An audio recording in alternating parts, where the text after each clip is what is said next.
तो आप सभी को हार्दिक नमस्कार। आप सभी लोगों का नमस्ते। स्वागत है, नमस्ते अभिनंदन है। मेरी ओर से।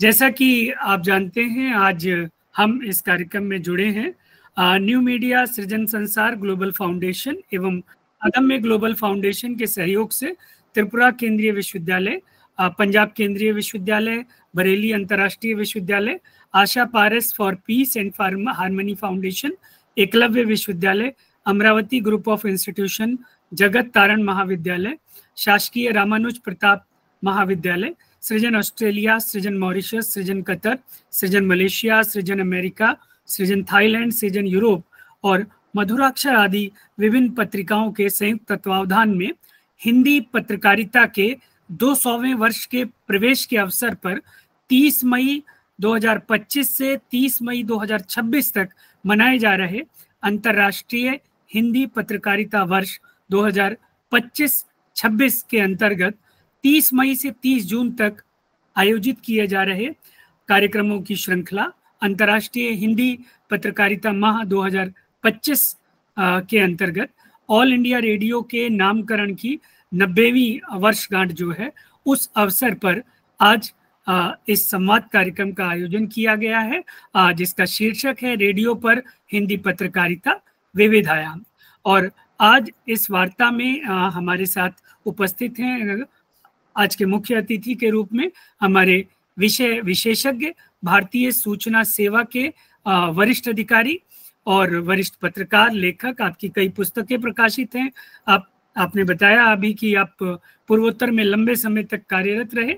आप भारतीय सूचना सेवा में उप निदेशक के पद पर थे जब आप सेवानिवृत्त हुए। आपका बहुत बहुत स्वागत है, अभिनंदन है मान्यवर श्री विनयराज तिवारी जी।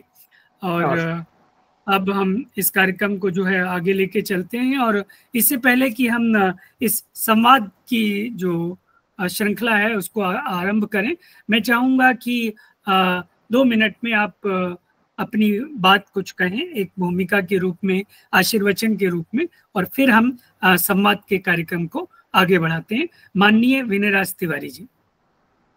मैंने पत्रकारिता मेरे लिए नौकरी से ज़्यादा मेरे लिए मेरा जीवन जीने की एक शैली रही है, जीवन जीने का तरीका रहा है। मैंने पत्रकारिता को अपने जीने की कोशिश की है। मेरे जीवन का पैशन जिसको बोलते हैं वो रहा है मेरे लिए। और मैंने 1979 में नवंबर में वाराणसी से, जब मैं उस समय पढ़ाई कर रहा था, उसी समय मैंने पत्रकारिता भी शुरू की थी। हिंदी दैनिक जनवार्ता है वहाँ से निकलता है। अब तो वैसी उस तरह की स्थिति में नहीं है, लेकिन पहले बहुत उसका नाम हुआ करता था पूरे पूर्वांचल में।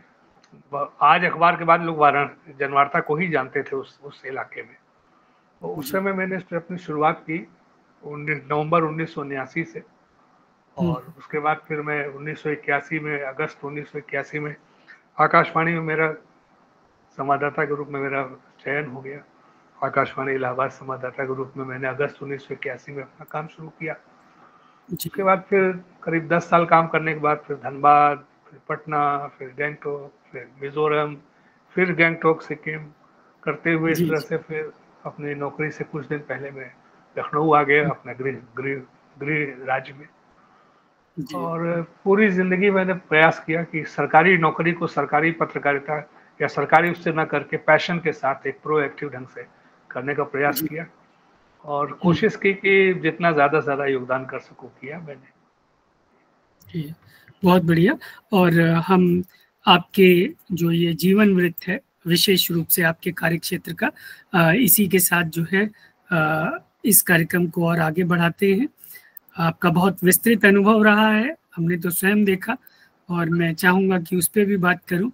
तो क्यों ना उसी से हम शुरुआत करें जो हमारी पहली मुलाकात थी हम लोगों की। ये 2012 के फरवरी की बात, कोई तारीख रही होगी या जनवरी की, शायद फरवरी की बात है, 26, 27, 28 तारीख। तो मैं चाहूँगा कि जो हमारी पहली मुलाकात आपसे हुई, पहला परिचय जो आपसे हुआ सिक्किम पहुंचने पर गैंगटॉक में, तो उसके बारे में कुछ बताएं माननीय विनयराज तिवारी जी। शैलेश जी से मेरा पहला परिचय हुआ मतलब बिल्कुल अलग ढंग से परिचय हुआ। आकर सिक्किम विश्वविद्यालय केंद्र सरकार का विश्वविद्यालय है, वहाँ पर हिंदी अधिकारी, राजभाषा अधिकारी की भर्ती की बात थी। उसमें इंटरव्यू होना, साक्षात्कार होना था।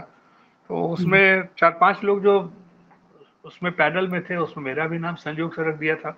वाइस चांसलर थे professor doctor Mahendra P Lama, वो मुझे व्यक्तिगत रूप से भी जानते थे और मानते भी थे, तो उन्होंने मुझे भी उस पैनल में शामिल कर लिया था। तो जब इंटरव्यू साक्षात्कार हुआ तो उसमें शैलेश जी से पहली मुलाकात वहीं हुई। ये संयोग ऐसे अभ्यर्थी थे और मैं पैनल में था, और उसके बाद इनका सिलेक्शन हो गया। उसके बाद से तो फिर हम लोग मित्र हो गए, एक दूसरे के आना जाना पारिवारिक रूप से भी और ऐसे भी एक मतलब बिल्कुल एक घनिष्ठ संबंध हो गए हम लोगों में। और वो दिन है, आज का दिन है, हम लोग के संबंध अविरल चले आ रहे हैं, बिना किसी रुकावट के, बिना किसी पॉज के। तो जी, पहली और मुलाकात तो देखिए इससे ऐसे ही हुई। कैसा सुखद संयोग है कि हमारी जो पहली मुलाकात थी उसमें आपने मेरा साक्षात्कार लिया था। आज मुझे ईश्वर ने अवसर दिया है मैं आपका साक्षात्कार लूं। मैं अपने आप को, मैं आपको खुशकिस्मत समझता हूँ। जी जी, तो मेरे लिए भी ये बहुत ही सौभाग्य की बात है। ऐसा बहुत कम लोगों को अवसर मिलता होगा। खैर, मैं जो है, हमारी बहुत सी जिज्ञासाएं हैं आपको लेकर, आपके काम को लेकर तो मैं ये जानना चाहूँगा मान्यवर कि रेडियो पर हिंदी पत्रकारिता की जो वर्तमान स्थिति है, इतना सारा डिजिटल मीडिया हमारे चारों तरफ है, हमारे हाथ में फ़ोन है, टैबलेट है, सामने कंप्यूटर है, लैपटॉप है, और टीवी पे दुनिया भर का ओटीटी के प्लेटफॉर्म्स सैकड़ों पड़े हुए, ऐसी मतलब जब सूचनाओं की भरमार हमारे चारों तरफ है, ऐसे समय में आप रेडियो पर हिंदी की पत्रकारिता को कैसे देखते हैं मान्यवर तिवारी जी? देखिए, रेडियो तो डिजिटल फॉर्म में है ही, एफएम बैंड्स के, उसमें बहुत सारे एफएम चैनल्स हैं, तो रेडियो तो है ही अपने एक नए अवतार में। जब ऐसा लगा कि रेडियो समाप्त होने वाला है दूरदर्शन के टीवी के सामने, तो एक नए अवतार में सामने आया एफएम के रूप में। और एफएम रेडियो स्टेशन के तौर पर रेडियो तो है ही। रही बात पत्रकारिता की, तो ये बात सही है कि वो अपने सारे कार्यक्रम करते हैं, लेकिन समाचार अभी मेरे ख्याल से, जहाँ तक मुझे जानकारी है, एफएम रेडियो स्टेशन को स्वतंत्र रूप से भी समाचार नहीं दिया गया है। लेकिन समाचार अभी आकाशवाणी ही करते हैं, आकाशवाणी का ही वो है, समाचारों पर आकाशवाणी ही उसको प्रसारित करते हैं। तो डिजिटल के साथ साथ हमने भी, और दूरदर्शन के साथ साथ रेडियो ने भी अपने आप को, आकाशवाणी ने भी अपने आप को समायोजित किया, अपने आप में नयापन लाया, अपने आप को विकसित किया। जैसे कि पहले क्या होता था कि पहले सिर्फ समाचार आता था, एक बिल्कुल एक सपाट ढंग से वो समाचार पढ़ते थे। मतलब सपाट ढंग से क्या, मतलब मॉड्यूलेशंस तो रहते ही थे उनके, लेकिन बस ये था कि साहब उन्होंने ये बताया, हमारे ये मतलब टेक्स्ट ज्यादा पढ़ा जाता था उसमें। जी जी, लेकिन समय के साथ साथ ये हुआ कि भाई नहीं, अब दूरदर्शन में विजुअल इफेक्ट चूंकि होता है, टेलीविजन में हर चीज को वो दिखा सकते हैं, तो रेडियो के थ्रू ही उस चीज को विजुअल इफेक्ट क्रिएट करने की कोशिश की गई कि हम शब्दों के माध्यम से, ऑडियो के माध्यम से ही लोगों को एक विजुअल इफेक्ट क्रिएट करने, लोगों को लगे कि वो वहां पहुंचे हुए हैं। तो रेडियो ने उस हिसाब से अपने आप को विकसित किया। बहुत से ऐसे कार्यक्रम उन्होंने इंट्रोड्यूस किए, जैसे दोपहर में हमारा आता था दोपहर समाचार, फिर रात में भी आता था। दोपहर समाचार तो काफी 15-20 आधे घंटे का पहले आता था, बाद में उसको अवधि शायद उसके कम कर दी। और जो हमारे जो नियमित बुलेटिन थी, उनमें भी हमने कोशिश की कि जो फील्ड से जो संवाददाता हैं उनकी आवाज में वॉइस ओवर, जिसको बोलते हैं वॉइस कास्ट बोलते हैं, वॉइस कास्ट मंगाने की हमने कोशिश की। वॉइस कास्ट, उसके साथ जो वहाँ का इफेक्ट होता था, अगर कोई परेड है तो परेड की म्यूजिक जो चल रही है वो, अगर वहाँ का बाजार है तो वहाँ का कोलाहल, या कहीं भी अगर खेल का इवेंट हो रहा है तो वहाँ उस हिसाब से उन चीज़ों को भी होता था कि भाई हम लोग रिकॉर्ड करके अपने वॉइस कास्ट के साथ वो भेज देते थे, तो उस टीम को भी वो, उस चीज़ को भी वो इंक्लूड करते थे। तो इंक्लूड करने से ये, और अपना जो उनका जो स्वरूप था काफ़ी उन्होंने बदला उसमें। संगीत उसका जो शुरुआती स्टार्टिंग जो ट्यून होती है जो उसकी, तो वो सब चेंज की उन लोगों ने, बिगनिंग ट्यून वगैरह सब कुछ, बीच बीच में उनका जो था सिग्नेचर ट्यून जिसको बोलते हैं, वो उन्होंने चेंज किया और इफेक्ट डालने की कोशिश की। काफी हद तक उसमें वो सफल रहे भी, और लोगों को मतलब ये, और रेडियो की जहाँ तक स्थिति ये है, अगर रेडियो एज ए मीडियम बात करें, माध्यम बात करें, तो एफएम स्टेशन पे जिन लोगों को एफएम सुनने की आदत हो जाती है, वो वो टीवी चैनल्स नहीं देखते हैं नॉर्मली, फिर वो एफएम के ही दीवाने हो जाते हैं। एफएम की जिसको लत लगी फिर वो एफएम करता है। दूसरे जहाँ तक डिजिटल उसका सवाल है, तो हमारे यहाँ बहुत परिवर्तन आया। पहले हम लोगों ने जब पत्रकारिता शुरू की थी तो हम लैंडलाइन फोन, उस वक्त खाली लैंडलाइन फोन हुआ करता था। लैंडलाइन फोन से हम लोग ट्रंक कॉल, वो भी ट्रंक कॉल मिलाते थे, एसटीडी भी नहीं होता था। ट्रंक कॉल मिला के फिर वेट करना पड़ता था, कभी कभी घंटों वेट करना पड़ता था। उसकी अलग परेशानियां रहती थी। कभी न्यूज मिली, आधी हमने दी तभी कट गया, तो फिर और परेशानी होती थी, फिर उसको मिलाना पड़ता था। और पता चला कभी आप मिला रहे हैं तो उनका बिजी, उधर का बिजी चल रहा है, फिर आपसे बात नहीं हो पा रही है। तो बड़ा संकट का एक बिल्कुल अलग तरह का वो समय था। लेकिन धीरे धीरे प्रगति हुई, एसटीडी आए, एसटीडी वाले फोन आए, फिर फैक्स आया धीरे धीरे, फिर ये आपका ईमेल वगैरह फिर आने लगे, ईमेल शुरू हुआ, ईमेल आया। और उसके बाद फिर अब तो व्हाट्सएप से भी रिपोर्टिंग होने लगी है, बहुत सारी चीज़ें रिपोर्ट करने लगे हैं लोग, और बहुत से ट्विटर वगैरह बहुत सी चीज़ें आ गई हैं। तो धीरे धीरे तो मुझे इस बात का सौभाग्य है, मैं शायद उन चंद जर्नलिस्ट में से, रेडियो करेस्पॉन्डेंट्स में से होऊंगा जिन्होंने एनालॉग मीडिया से लेकर और डिजिटल मीडिया तक के पूरे युग को कवर किया। मतलब ट्रंक कॉल मिलाकर बात करने से लेकर, वो भी 3 मिनट की बात होती थी, फिर उसको बोलना पड़ता था भैया और बढ़ा दो, तो और बढ़ाता था वो। तो इस तरह से हम लोग उस युग से शुरू करके, और ईमेल के युग तक तो मैंने भी काम किया। और उसमें भी हम लोग करते क्या थे, अपने वॉइस कास्ट वगैरह रिकॉर्ड करके उसको लैपटॉप में उसको एडिट करके उसको फाइल अटैच करके, ऑडियो फाइल अटैच करके हम भेजते थे। तो यहाँ तक तो मैंने काम किया। उसके बाद फिर नेचुरली अब सेवानिवृत्ति हो जाती है, फिर आदमी का विभाग बदल गया मेरा। उसके अलावा हमने एक और चीज शुरू की कि ऑल इंडिया रेडियो ने, न्यूज ने, कि हम हमारे जो न्यूज का जो टेक्स्ट है, उस दिन की न्यूज का जो टेक्स्ट है, उस टेक्स्ट को उसी रूप में, उस जिस भाषा में है उसी भाषा में हमने डालना। नेशनल न्यूज का तो आता ही था, नेशनल न्यूज का हिंदी का, उसका इंग्लिश का जो न्यूज होती थी उसका एक ऑडियो भी पहले तो हम लोगों ने उसका टेक्स्ट डालना शुरू किया। जो टेक्स्ट होता था उसको हम लोगों ने अपलोड करना शुरू किया। न्यूज हमारे न्यूज सर्विसेज डिवीजन का जो पोर्टल रहता था उस पर अवेलेबल रहता था वो कहीं के, और कभी भी कोई भी बुलेटिन आप देख सकते हैं, कभी की आर्काइव्स भी बनाए गए, वहां भी जा सकते हैं। तो रोज के रोज बुलेटिन, सवेरे के लेके सवेरे की मेन बुलेटिन और जो दोपहर की होती थी और सब होती थी, उनका पूरा टेक्स्ट पूरा अवेलेबल रह जाता होता था उस पर। उसके अलावा हम लोगों ने उसका ऑडियो भी डालना शुरू किया, सवेरे रिकॉर्डिंग करके उस पर वो भी डालते हैं। और उसके बाद थोड़ा और उसको और बढ़ाया, तो फिर हम लोगों ने क्या कि हमारे मतलब संगठन ने क्या कि जो हमारे जो प्रादेशिक समाचार एकांश हैं अलग अलग जगहों पर, कोई कन्नड़ा का है, तमिल का है, तेलुगु का है, अलग अलग भाषाओं के जो हमारे प्रादेशिक समाचार एकांश हैं, उनकी जो बुलेटिन उस दिन की रहती है, जैसे 2-3 जितनी भी बुलेटिन हुई, अगर एक बुलेटिन हो, एक है, 2 है, 3 है, जितनी भी है, सबके हम टेक्स्ट जो है बुलेटिन ब्रॉडकास्ट होने के 15 से 20 मिनट के अंदर, ज्यादा आधा घंटा भी नहीं लगता है, 15-20 मिनट के अंदर वो हमारी जो टेक्स्ट होता है अवेलेबल हो जाता है पोर्टल पे। जैसे आपने सुना, न्यूज जैसे ही खत्म हुई 10-15 मिनट के अंदर वो अवेलेबल हो जाता है, उसको अपलोड कर दिया जाता है। वही हाल ऑडियो का भी है, ऑडियो भी थोड़ा और समय लेके पूरा ऑडियो हम डाल देते हैं। तो अब उस समय से लेकर, जबकि हम फाइलों में हम न्यूज बुलेटिन को हम प्रिजर्व करते थे फाइलों में रख के, अब वो समय आ गया है कि हम ऑनलाइन सारा का सारा हमारा जो है डिजिटल मीडिया पूरा हो गया है।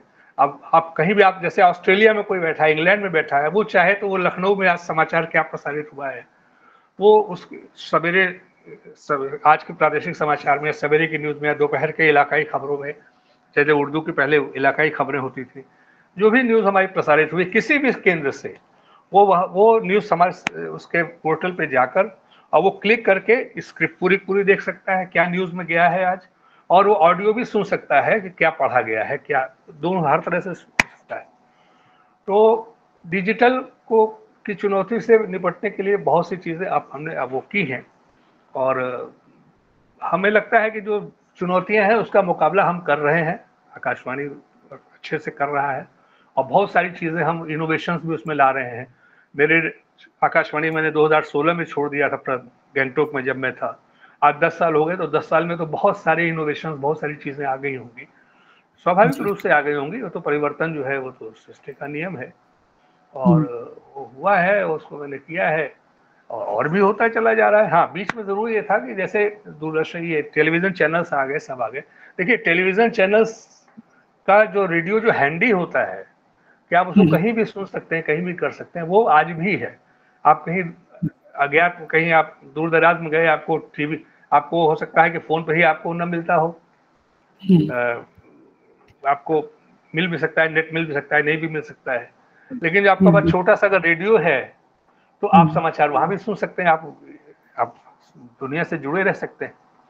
तो रेडियो जो हैंडी है, वो चीज तो विजुअल मीडिया उसको नहीं उसका मुकाबला कर सकता। जो रेडियो की जो ये सहज सुलभ है कि अच्छा, दूसरी चीज क्या है कि जैसे आप हेलो हेलो, हाँ जी सुन रहा हूँ। हाँ, जैसे विजुअल मीडियम में आपको एक पूरी तरह से पूरा ध्यान देना पड़ता है, आपको एकदम आंख नाक कान, अपना आंख कान सब दिमाग पूरा उस तरफ रखना पड़ता है, और आप और कोई काम कर नहीं सकते। रेडियो में आज भी ये गुण है, ऑडियो में, रेडियो में, कि आप अपना काम करते हुए आप समाचार सुन सकते हैं या रेडियो सुन सकते हैं। तो ये चीज, और आप कहीं पे निर्जन में है, कहीं ऐसी जगह है जहाँ पे आपको कनेक्शन नहीं मिल रहा है, आपका वो नहीं है, वहां भी हम सब मोबाइल है लोगों के पास, लेकिन आज भी बहुत से ऐसे इलाके हैं जहाँ मोबाइल का नेटवर्क नहीं मिलता है। तो वहां आपको आपके पास अगर छोटा सा पॉकेट ट्रांजिस्टर अगर है तो आप कनेक्टेड रह सकते हैं देश दुनिया से, क्या हो रहा है, क्या समाचार है आज के। तो डिजिटल की चुनौती को भी अच्छे से निपटा है। और रही बात, बीच में ऐसा लगा कि रेडियो थोड़ा सा पीछे जा रहा है या कम हो रहा है, ऐसा लोगों के मन में हुआ, तो प्रधानमंत्री जी ने जो मन की बात शुरू की मोदी जी ने, उसके बाद से रेडियो फिर से उभर कर सामने आ गया, जो कहीं थोड़े बहुत जो नीचे जा भी रहा था फिर से उभर कर सामने आ गया। अब तो दूरदर्शन वाले भी आकाशवाणी के उनके मन की बात को सारे टीवी चैनल्स जो है वो दिखाते हैं ऑडियो पूरा पूरा। तो ये तो रेडियो की एक तरह से ऑडियो की वीडियो पे, विजुअल पे विजय हो गई ना। इसको इस रूप में देख सकते हैं। उसमें कुछ छवियां लगा के, जो संगत छवियां हैं उनको लगा के दिखाते हैं, तो ये वो दिखाते हैं। तो तो वो तो मुख्यतः तो ऑडियो ही है ना, वो तो रेडियो ही है, बिल्कुल ऑडियो ही है। अब क्योंकि टीवी जो है वो दृश्य माध्यम है, तो वो साथ में कुछ दृश्य भी, संगत दृश्य दिखाते हैं।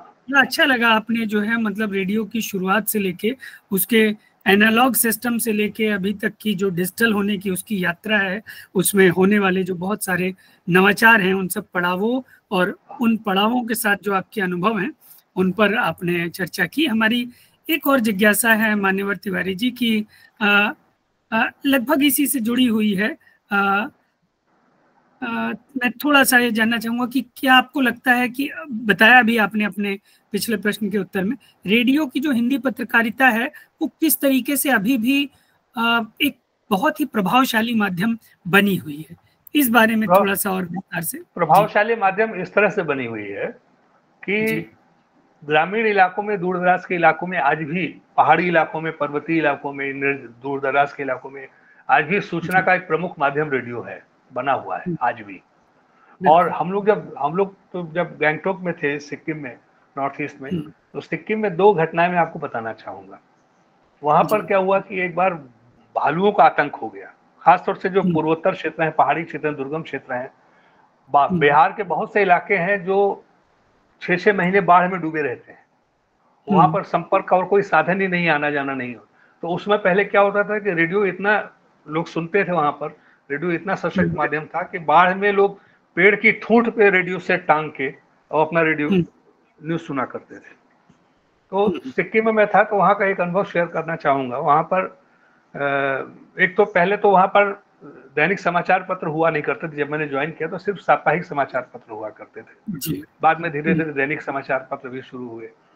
तो उसमें रेडियो वहां पर मतलब सबसे प्रमुख माध्यम था वहां सिक्किम में समाचारों का। जब मैं था उस समय, वहां लोग करते क्या था कि 5 बजे हमारा 6:40 से न्यूज आती थी, 6:40 से लेके 7 बजे तक, 7 बजते 6:55 तक शायद मेरे ख्याल से। तो और पहले 6:40 पे ही हिंदी में आते, नेपाली में आती थी, लेप्चा में, भूटिया भाषा में। तो वहाँ गांव के लोग वो समाचार सुन के अपना 5 बजे अपना वहां पे खाना खाते थे, और शाम फिर हमारा समाचार सुन के तब वो 7, 7:15 पे सो जाते थे। तो वहां पर एक बार भालुओं का आक्रमण हुआ। वहाँ के जो साउथ डिस्ट्रिक्ट है नामची, वहाँ के डीएम किसी काम वो खोज रहे थे मुझे, मेरी बात उनसे हो नहीं पाई।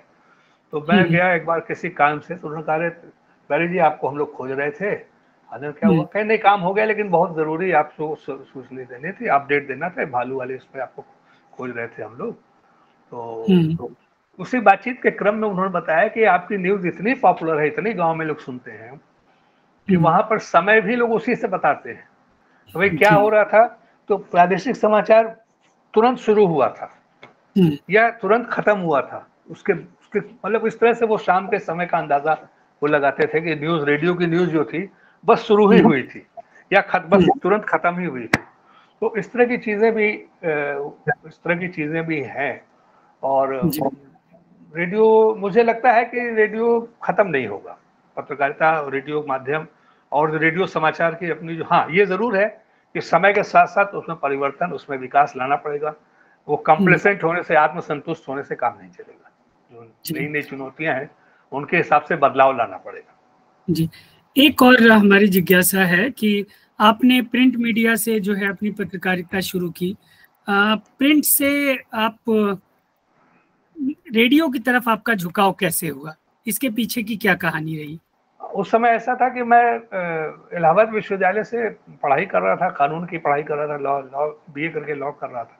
बनारस में पिताजी रहते थे, तो पिताजी से मिलने में गया ऐसे ही, तो लॉ थर्ड ईयर था मेरा, गर्मियों की छुट्टी थी, तो पिताजी ने मुझे मिलवा दिया अपने, उनके बोले कि छुट्टी में हो तो थोड़ा सा अपना कुछ लिखने में, अच्छा थोड़ा मेरा लिखने पढ़ने में रुचि थी, थोड़ी सी लिखने पढ़ने की। तो बोले, उनके एक मित्र थे डॉक्टर ईश्वरदेव मिश्र, वो जनवार्ता समाचार पत्र के संपादक हुआ करते थे। तो उनके वो मित्र के मित्र थे, तो उनके मित्र थे दान बहादुर सिंह, बनारस में वकील, उनके वकील, सीनियर वकील थे। तो उनको उनके पास भेजा मैंने, उनसे मैं मिला, तो उन्होंने मुझे उनके रेफरेंस से बोले जाओ मिल लो। फोन तो जाके मैं मिल लिया। तो उसके बाद फिर उन्होंने थोड़ा सा टेस्ट लिया, कहा कि भाई आप जो है एक उन्होंने यूनाई या पीटीआई का एक टेक दिया। उस समय तो टेल प्रिंटर चलते थे, उस समय बड़े बड़े वो रोल निकला करते थे, आज जैसा वो सब नहीं था। बड़े, पता नहीं आपने भी शायद देखा होगा वो युग थोड़ा बहुत, जब वो रोल चौड़े चौड़े निकला करते थे। तो एक टेक दिया उन्होंने, कोई मैंने छोटा सा बना दिया। तो उन्होंने कहा ठीक है, उन्होंने मुझे एज अप्रेंटिस मुझे रख, मतलब ऐसे ही मैं जाता था अपना समय बिताने के लिए। बाद में फिर वो लोग 200 रुपए मुझे दे देने लगे। तो 200 रुपए बहुत बड़ी चीज उस वक्त हुआ करता था 79 में। तो 200 रुपए में पिताजी, छोटी छोटी बहनें थी, उन लोगों को ले आकर कभी पिक्चर दिखा दिया, कभी उन लोगों को डोसा वगैरह खिला दिया, यही होता था। उसके बाद उसी दौर में फिर 80 जून या जुलाई में फिर वो वैकेंसी निकली आकाश, एक अखबार में, समाचार में वो निकला कि साहब आकाशवाणी इलाहाबाद, और उससे निकला संवाददाता। और उस वक्त नाम हमारा हुआ करता था, मेरा पद नाम था सहायक संपादक रिपोर्टिंग, सहायक संपादक रिपोर्टिंग ऑब्लिक विभागीय कलाकार। तो आकाशवाणी में पहले 2 श्रेणियां हुआ करती थी, एक कलाकारों की, एक जो है नौकरशाहों की, मतलब नियमित कर्मचारियों की, और एक जो थी वो कॉन्ट्रेक्चुअलों की। तो विभागीय कलाकार की श्रेणी इसलिए बनाई गई, मान लीजिए कोई नौकरी में सीधे आपके नहीं है लेकिन बहुत बढ़िया कलाकार है, तो उसको जैसे उसकी हमें सेवाएं लेनी है, तो उस श्रेणी के अंतर्गत उन लोगों को लिया जाता था। सुमित्र नंदन पंत वगैरह, या बहुत से कमलेश्वर वगैरह, बहुत से लोग थे, और बहुत से साहित्यकार थे जिन्होंने आकाशवाणी के लिए काम किया, तो इसी श्रेणी में वैसे आ जाते थे वो। क्योंकि अब जैसे कोई बहुत बड़ा साहित्यकार है तो उसको ये तो नहीं कहेंगे भैया हम आपको नौकरी ऑफर कर रहे हैं, हम उनको कहेंगे साहब ससम्मान हम आपको बुला रहे हैं, आप हमारे लिए ये करिए। तो उसमें था, फिर बाद में हम लोग को सूचना सेवा में, भारतीय सूचना से, हाँ, तो उसमें फिर वो वैकेंसी निकली, तो पिताजी ने कहा कि भर दो, तो भर दिया मैंने। उसके बाद फिर उसके लिखित परीक्षा हुई, इंटरव्यू, मेरा सिलेक्शन हो गया। तो अगस्त 1981 में फिर इलाहाबाद से मैंने फिर काम शुरू किया मैंने। तो इस तरह से रेडियो में मेरा प्रवेश हुआ, ट्रांजिशन हुआ आपका। ट्रांजिशन हुआ। ये कौन सा सन बताया जब आप रेडियो में आए? अगस्त 1981। अगस्त 1981।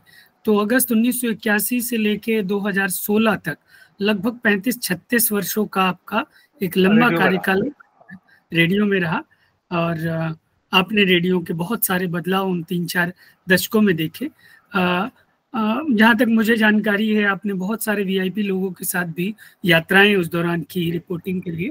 तो हमारे दर्शक जानना चाहेंगे कि आकाशवाणी समाचार के जो संवाददाता के रूप में आपके अनुभव हो, कुछ जो खास स्मृतियां हो आपकी, वो आप कृपया हमारे दर्शकों के साथ। स्मृतियों का तो ऐसा है कि मैंने 2-3 संस्मरण आपको सुनाना चाहूंगा, क्योंकि मैं सरकारी माध्यम में जरूर था, लेकिन कभी मैंने सरकारी ढंग से काम नहीं किया, जी हमेशा प्रोएक्टिव होकर एक पैशन के साथ काम किया।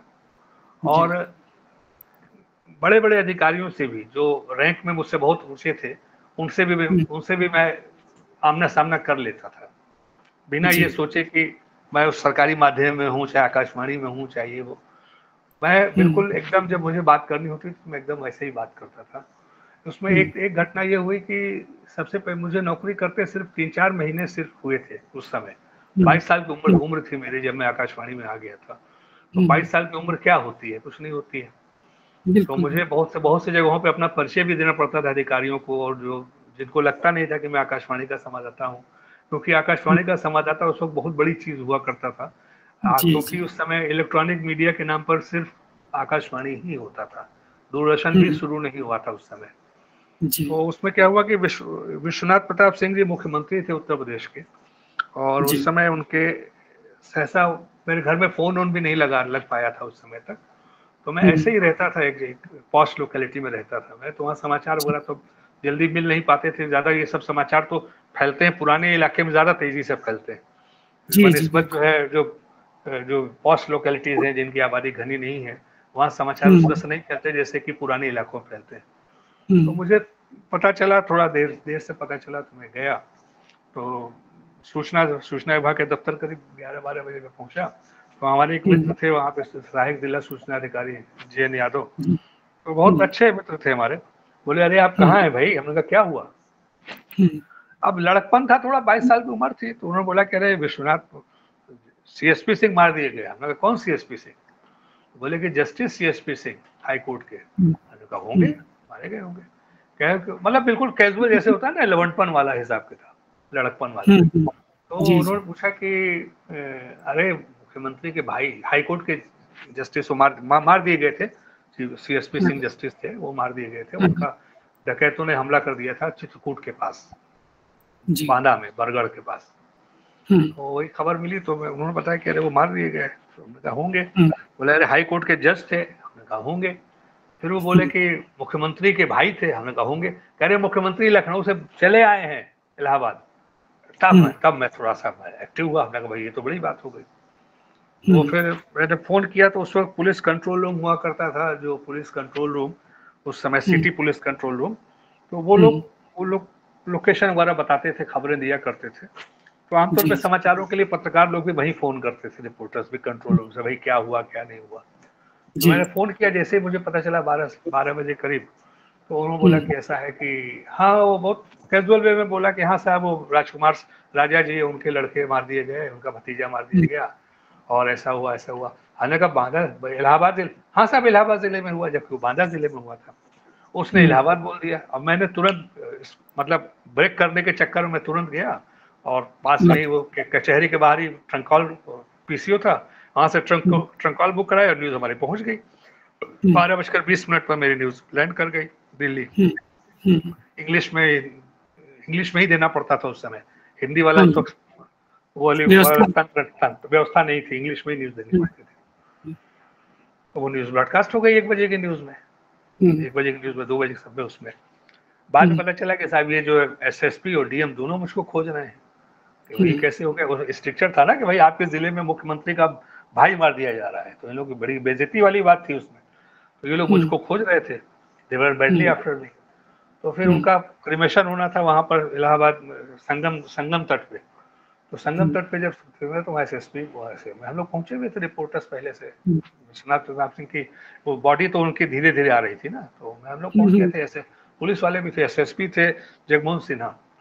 तो उनको किसी ने बताया कि साहब वो रेडियो के रिपोर्टर जो है वही है। तो बुलवाए हमको, दरोगा जी आए, तिवारी साहब आप ही? हाँ साहब जय हिंद, चलिए साहब बुला रहे, कप्तान साहब बुला रहे।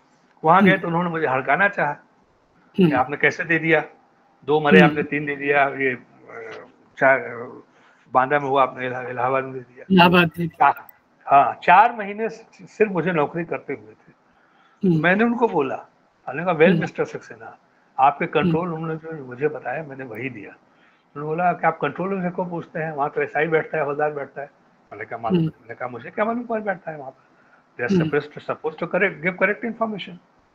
आइंदा आपसे पूछेंगे आप मिलते कहाँ? अरे यार हमसे पूछना, मैं कहा मिलते कहाँ? आइंदा पूछेंगे आपसे, तब तुरंत नरम हुए। अरे भाई आप इतना इम्पोर्टेंट मीडिया है, गवर्नमेंट में आप ऑर्गेनाइजेशन है, कंट्राडिक्ट करें अच्छा नहीं लगता, तो हमारे आपने 3 दे दिया, ये है वो है। मैं कहा कि ठीक है आगे से पूछेंगे। उस समय उन्होंने क्या किया कि अच्छा पुलिस वाले सब देख रहे हैं ये कौन लड़का है जो बिल्कुल हमारे कप्तान साहब से एकदम भिड़ा हुआ है, आश्चर्य से देख रहे थे। खैर उसके बाद फिर उन्होंने 2-3 चेंजेस किए। उन्होंने पुलिस लाइन में वालों को, एक दो लोगों को फायर किया और स्पेशल ऑफिसर्स को डिप्यूट किया, भाई रोज आप प्रेस वालों को ब्रीफ किया करेंगे आज की जो जो घटनाएं होंगी।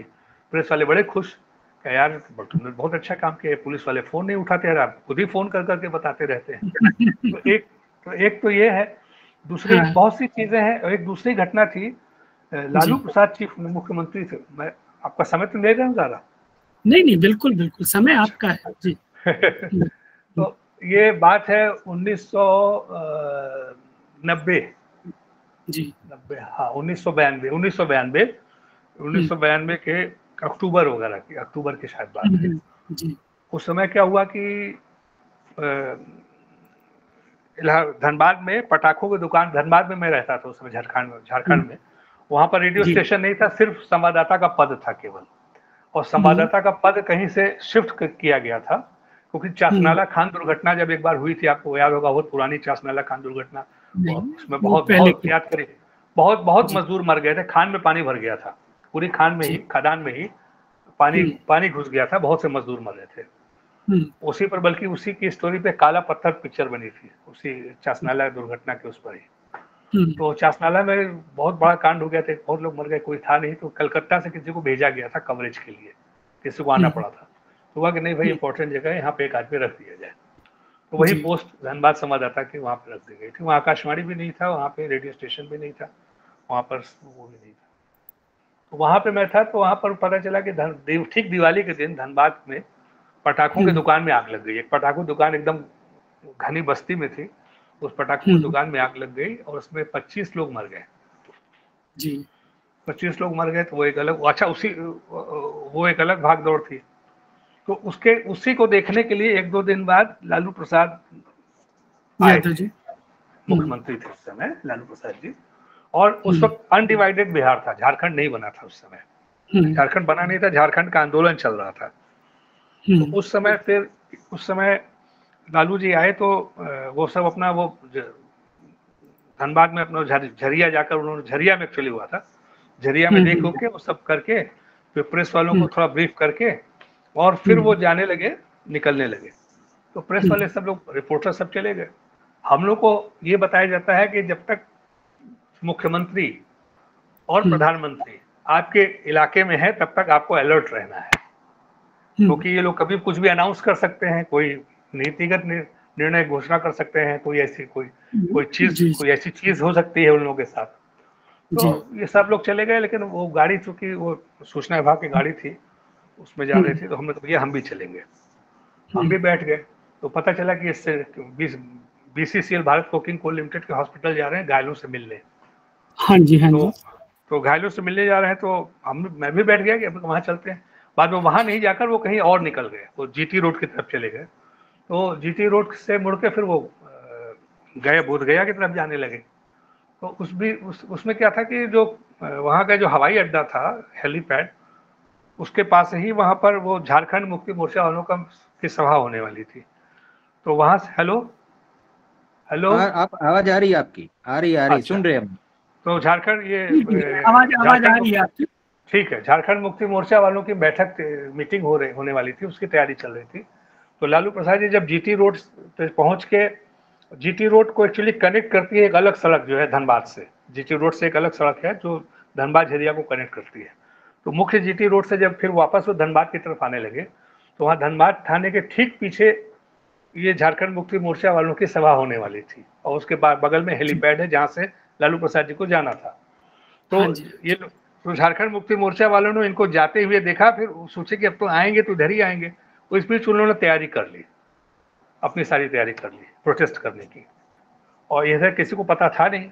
तो लौट कर जब हम आए, हम लोग जैसे ही मुड़े GT रोड से दाहिने मुड़ के धनबाद की ओर बढ़ने लगे, तो देखा कि 1500 की भीड़ जो है, हार्वे हथियार के साथ, कुल्हाड़ी, गणासा, फरसा, तीर धनुष के साथ वो लोग नारा लगा रहे हैं।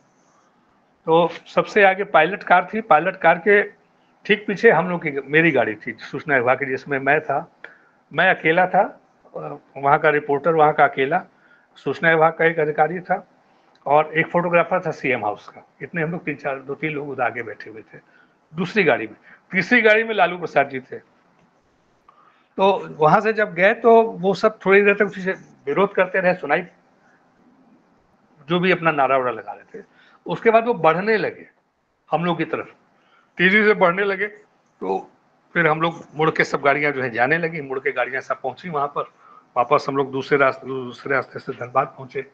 और ये था कि बहुत खतरे में लाइफ थी, क्योंकि वो बहुत थोड़ी दूर ही रह गए थे। वो हम लोग गाड़ी जब मुड़ के भागी, मतलब हार्डली 50-60 गज की दूरी रह गई थी जब भाग कर पीछे मुड़ के सारी गाड़ियां भागी। उसके बाद हम लोग गए तो हमने फिर बात हुई, लालू जी ने सर्किट हाउस में फिर अपना बताया जो उनको बोलना था। उसके बाद हमने समाचार दे दिया 7:30 बजे की, जो हमारे जो प्रादेशिक समाचार वहाँ 7:30 बजे का था, उसमें वो न्यूज़ रिपोर्ट कर दी। वो बहुत प्रोमिनेंस से आ गई, नेक्स्ट डे उसमें भी आ गई, रांची से न्यूज़ आती तो उसमें भी आ गई। तो जैसे ही वो न्यूज़ ब्रॉडकास्ट हुई, लालू प्रसाद फिर नेक्स्ट डे रुक के ट्रेन से, फिर रात को ट्रेन से गए प्ले हेलीकॉप्टर को जाए। तो जैसे ही उनको न्यूज़ पता चली, नेक्स्ट डे अखबार में देखा कि साहब खंडन, उसमें दिखा रहे हैं कि गाड़ियां भाग रही, उनकी फोटो है, सब है। और उसमें फिर वो रेडियो की खबर से मुख्यमंत्री हैरत में। तो वो हुआ। फिर उन्होंने कहा कि साहब हम पर कोई हमला ही नहीं हुआ, ये नहीं हुआ, वो नहीं हुआ। तो मैंने नेक्स्ट डे फिर बताया। अच्छा, धनबाद में लालू प्रसाद ने मना की, बोला है कि धनबाद में कोई हमला नहीं हुआ। धनबाद में तो हुआ नहीं था, वो तो धनबाद से 10-12 किलोमीटर दूर जरिया में हुआ था। तो खैर उनका खंडन भी दूसरे दिन प्रसारित किया। फिर मैंने पूछा, भाई आपने उनका खंडन, मुख्यमंत्री आप उनके कार्यालय की विज्ञप्ति के हिसाब से, तो कहें कि ऐसा है कि वो जो है वो प्रशासन व्यवस्था, कानून व्यवस्था बनाए रखने के लिए हम लोगों ने ऐसा कर दिया है, क्योंकि गांव-गांव में ये चला गया है कि भाई झारखंड मुक्ति मोर्चा के लोगों ने लालू प्रसाद जी पर हमला किया है। तो वहाँ गांव में एक टेंशन हो गया है दोनों के लोगों के बीच में। उसके बाद क्या हुआ कि वो वहाँ पे व्यास जी थे, बलिया के ही रहने वाले, हमारे सीनियर हुआ करते थे व्यास जी मिश्र, वो डीसी थे वहाँ के धनबाद के। और एसपी थे अनिल मिश्रा, अनिल सिन्हा, जो सीबीआई के डायरेक्टर हुए थे वहाँ पे एसपी थे। तो व्यास जी ने मुझे नेक्स्ट डे पहले दिन तो मैंने उनसे पूछा तो उन्होंने सब बता दिया, हाँ ऐसा हुआ ऐसा हुआ। उसके बाद रात को फिर प्रेस रिलीज आई, सूचना विभाग को प्रेस रिलीज जारी करनी पड़ी, चूंकि वो रेडियो से ब्रॉडकास्ट हो गया था, इसलिए उसको छुपा भी नहीं सकते थे। और उसके बाद फिर नेक्स्ट डे व्यास जी थे, वो बड़े नाराज हो गए, कहे भाई आपकी उस न्यूज़ की वजह से ये हमको यहाँ दिक्कत हो रही, वहाँ दिक्कत हो रही, यहाँ कानूनी व्यवस्था की दिक्कत हो गई, वहाँ पे हो गई है। मैंने कहा भाई I just did my job, मैंने अपना काम किया। अगर मैं काम नहीं करता तो कोई एजेंसी से समाचार चला जाता, यूनाइट पीटीआई से, कहीं से, किसी स्रोत से उनको पता चलता, तब फिर मैं अपने ड्यूटी में फेल करता ना मैं। तो उसको मैंने दिया, वहाँ भी बिल्कुल निडर हो गए, बिना डरे, बिना उसके किसी उसके बिना परिणामों की परवाह किए मैंने अपना काम किया, वहाँ भी काम किया। और भी बहुत सा अनुभव है, तो एक प्रोएक्टिव होकर एक उसके साथ भाई हमको न्याय करना है अपने काम के साथ, वो प्रयास रहा है। और सिक्किम जैसी जगह पे जब मैं गया तो उसको मेरी कोशिश हुई, सिक्किम को लोग नहीं जानते थे उस समय तक, बहुत छोटा सा राज्य था, बहुत लोग पूछते थे, आज भी बहुत से लोग मिल जाते हैं जो पूछते हैं कि सिक्किम कहाँ है। हालांकि सिक्किम टूरिज्म इतना आगे निकल चुका है, फिर भी लोग पूछने वाले पूछ ही देते हैं कि गुवाहाटी को जाना पड़ता है या कौन सा रास्ता है, सिक्किम तो भूटान में है, क्या है, पासपोर्ट लगता है क्या। आज भी बहुत से लोग हैं जो नहीं जानते। तो उस जगह को भी जो, और उस समय तो और भी लोग नहीं जानते थे, तो मेरी कोशिश हुई कि आकाशवाणी समाचार के माध्यम से लोगों को, ज़्यादा से ज़्यादा लोगों को सिक्किम के बारे में बताएं, वहाँ सिक्किम के बारे में ज़्यादा से ज़्यादा समाचार देना, उसका कवरेज करना। और वहाँ पॉलिटिकल, चूँकि राजनीतिक स्थिरता है, अस्थिरता नहीं थी तो राजनीतिक समाचार कम मिलते थे, लेकिन पर्यटन है, संस्कृति है, ह्यूमन मानव रुचि समाचार जिसको आप कह सकते हैं, उसका वहाँ ज़्यादा स्कोप रहता था। वो मैं ज़्यादा करता था। वहाँ के पर्व त्यौहार, वहाँ के सांस्कृतिक आयोजन, इन सब पहलुओं पर, इन सब चीज़ों, पर्यटन वगैरह, इस सब पर ज़्यादा, प्रकृति वगैरह, उस पर ज़्यादा मेरा जोर रहता था। वही कोशिश होती ज़्यादा से ज़्यादा देने की।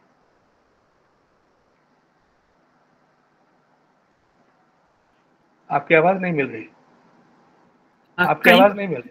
हाँ, ये बिल्कुल बताया आपने कि कई बार जो सरकारें हैं वो कानून व्यवस्था बचाने के नाम पर या शांति बनाए रखने के नाम पर सच से दूर रखती हैं जो है उसको।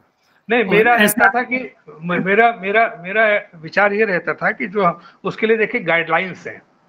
संसदीय समिति जी पार्थसारथी समिति के नेतृत्व में जी पार्थसारथी जो पहले हुआ करते थे राजनयिक, उनकी अध्यक्षता में एक समिति बनाई गई थी, संसदीय समिति। वो बनाई गई थी, वो एक समिति बनाई गई थी कि रेडियो और दूरदर्शन के लिए, समाचार के लिए गाइडलाइंस तय करने के लिए, कि इनको प्रसारण के दिशा निर्देश तय करने के लिए, एक समाचार और रेडियो दूरदर्शन एज ए माध्यम के रूप में भी, खासतौर से समाचारों के लिए, कि भाई आपको एक गाइडलाइंस तय करने के लिए एक समिति बनाई गई थी। उसको पार्थसारथी समिति कहा जाता है।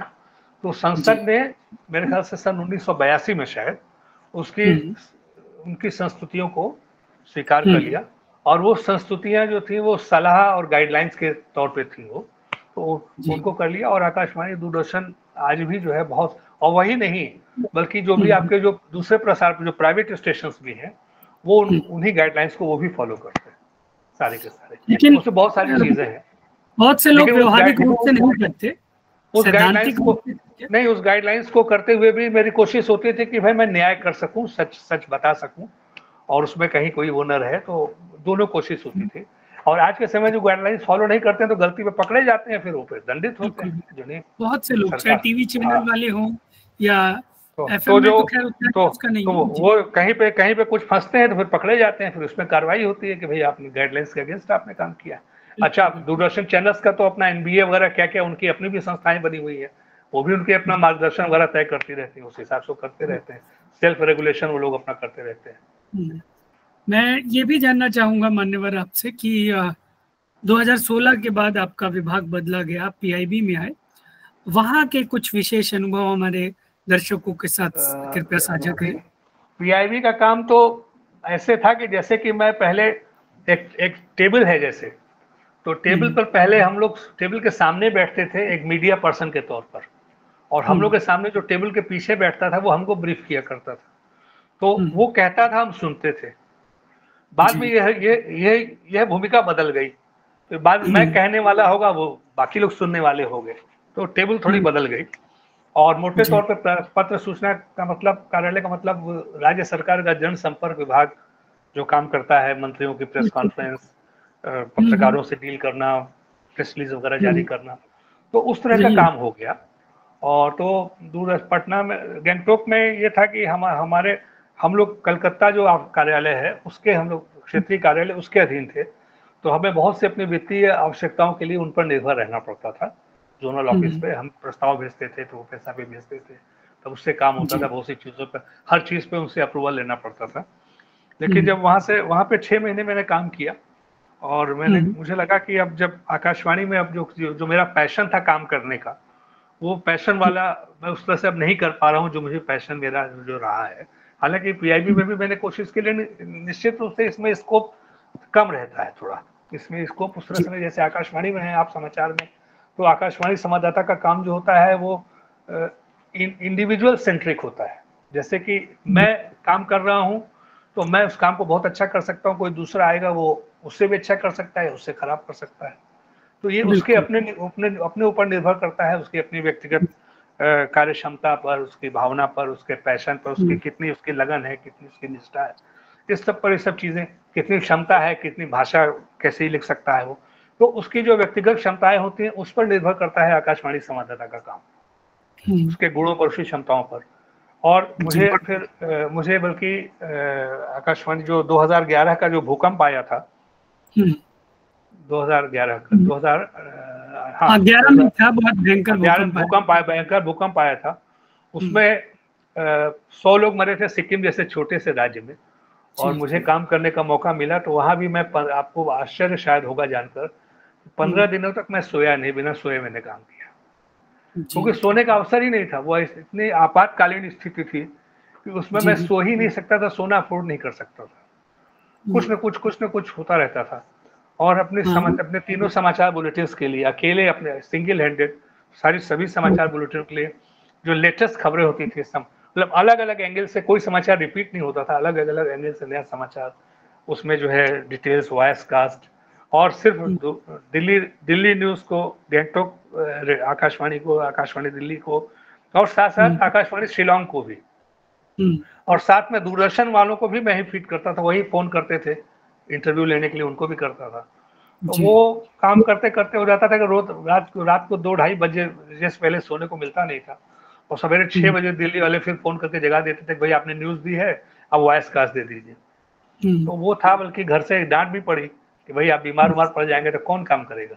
एक दिन किसी तरह से मैंने अवकाश लेकर, थोड़ा सा 1 दिन का अवकाश लिया उन लोगों को बताकर, फिर उसके बाद हुआ तो वो अपना एक तो उसमें काम करने का मुझे इनाम भी मिला। हमारे अधिकारी अच्छे थे, उन्होंने उसकी सराहना की।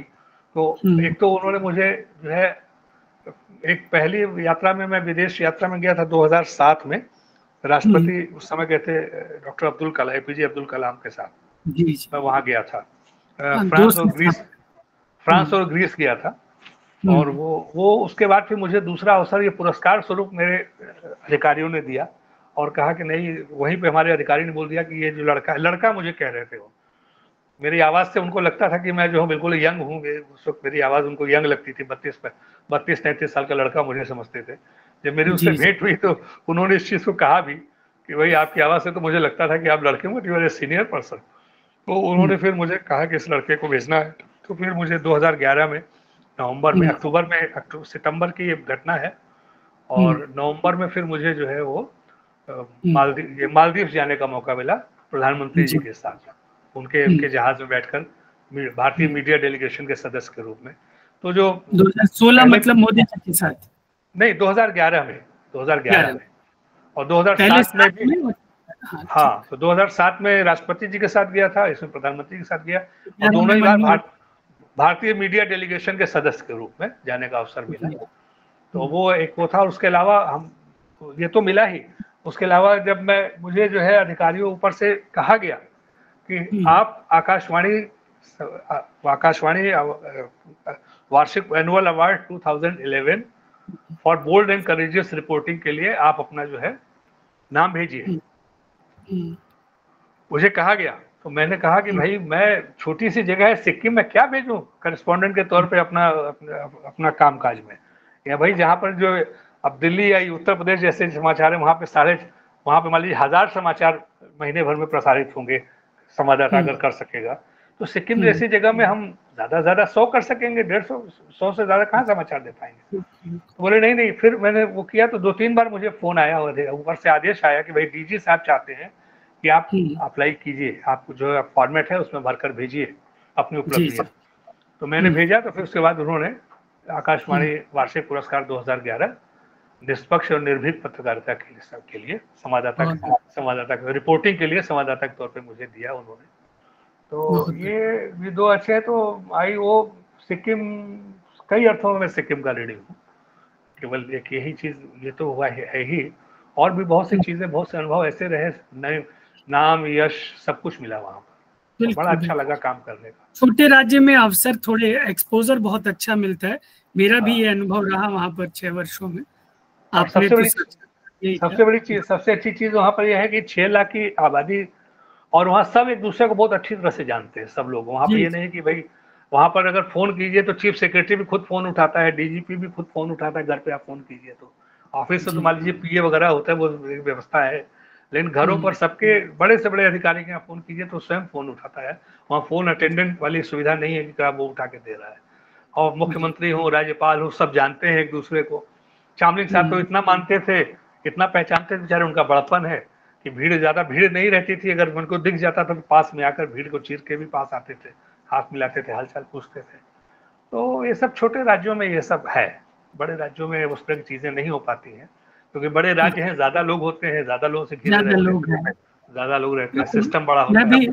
मैं भी इस बात से सहमत हूँ। मुझे भी 6 वर्षों में वहाँ आपके कार्यालय में, रेडियो में, TV पर, और जितने भी वहाँ 40-50 जो केंद्रीय कार्यालय थे, सब में जाने का अवसर मिला, तो शायद बड़े शहरों में संभव नहीं है। एक वजह ये भी थी कि छोटे शहर की वजह से मैं इकलौता राजभाषा अधिकारी था जो आप लोगों के साक्षात्कार मंडल ने नियुक्त किया था वहाँ। बाकी 1-2 जगह अनुवादक जरूर थे, लेकिन राजभाषा अधिकारी नहीं थे। और सिक्किम विश्वविद्यालय का भी मैं पहला ही राजभाषा अधिकारी था। खैर वो थोड़ा सा विषयांतर हो जाएगा। मैं अगली जिज्ञासा की तरफ आता हूँ। समय भी हमारा जो है हो रहा है। एक चीज यहाँ ये बता दूं कि आपके आने से पहले सिक्किम विश्वविद्यालय की 2-3 रिपोर्ट्स भी मुझे अनुवाद करने का थोड़ा अवसर मिला था। जी जी, एनुअल रिपोर्ट वार्षिक रिपोर्ट हमारे आने के बाद से हम लोग करने लगे थे। हाँ, नहीं निश्चित रूप से जब व्यक्ति आ जाए तो संबंधित व्यक्ति आ गए तो वही करेगा। बिल्कुल बिल्कुल, और वो भी एक अच्छा अनुभव रहता है। उसको अनुवाद करने के की जो प्रक्रिया है, उससे क्या है, पूरे वर्ष में विश्वविद्यालय में क्या क्या हुआ हमें जानने का अवसर मिल जाता था। हालांकि डेडलाइन बहुत ज्यादा रहती थी कि भाई 1 हफ्ते में करना है, 10 दिन में करना है। अंग्रेजी वाला महीनों में तैयार होता था, अनुवाद करने के लिए बहुत दबाव रहता था, तो कई बार हम उसको ठीक से जो है दोहरा भी नहीं पाते थे और इक्का दुक्का कुछ गलतियां भी छूट जाती थी, लेकिन अधिकांशतः अच्छा हो जाता था वो।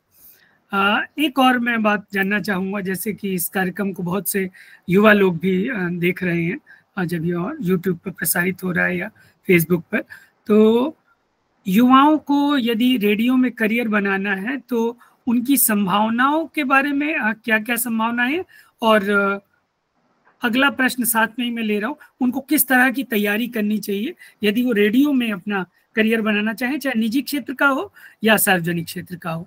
मान्यवर तिवारी जी। रेडियो, पहली चीज तो रेडियो की पत्रकारिता समाचार पत्रों की पत्रकारिता से अलग होती है थोड़ी। यहाँ पर जैसे समाचार पत्रों में बहुत विस्तृत रिपोर्ट दी जाती है, 4 कॉलम 5 कॉलम में, इस तरह से। तो जो आप कई कॉलम में जो बात कहेंगे उसको आपको कुछ 100 शब्दों में कहनी होती है। तो एक तो रेडियो और मतलब दूरदर्शन ब्रॉडकास्ट प्रसारण पत्रकारिता और समाचार पत्रों की पत्रकारिता में ये अंतर होता है कि आपको उसका जिस्ट दे देना है, उसका समाचारों का पूरा जिस्ट देना है, और उसमें आपको ये नहीं रहता है कि भाई आप पास ज़्यादा, आपके पास बहुत स्कोप नहीं होता है बहुत डिटेल में देने का, तो आपको गागर में सागर भरना जिसको कहते हैं वो करना पड़ता है। एक बात तो एक पहली चीज़ तो भाषा ये समझ होनी चाहिए। दूसरी समझ इस तरह से खुद को तैयार करना चाहिए कि रेडियो की भाषा जो होती है वो बोलचाल की भाषा अधिक होती है, सरल सुगम्य, सब लोग समझ सकें। और दूसरी इसमें वाक्य जो होते हैं थोड़े छोटे छोटे बनाने पड़ते हैं। तो इस हिसाब से अपने, पहली चीज तो भाषा पे इस हिसाब से अपने आप को स्वयं को तैयार करना है।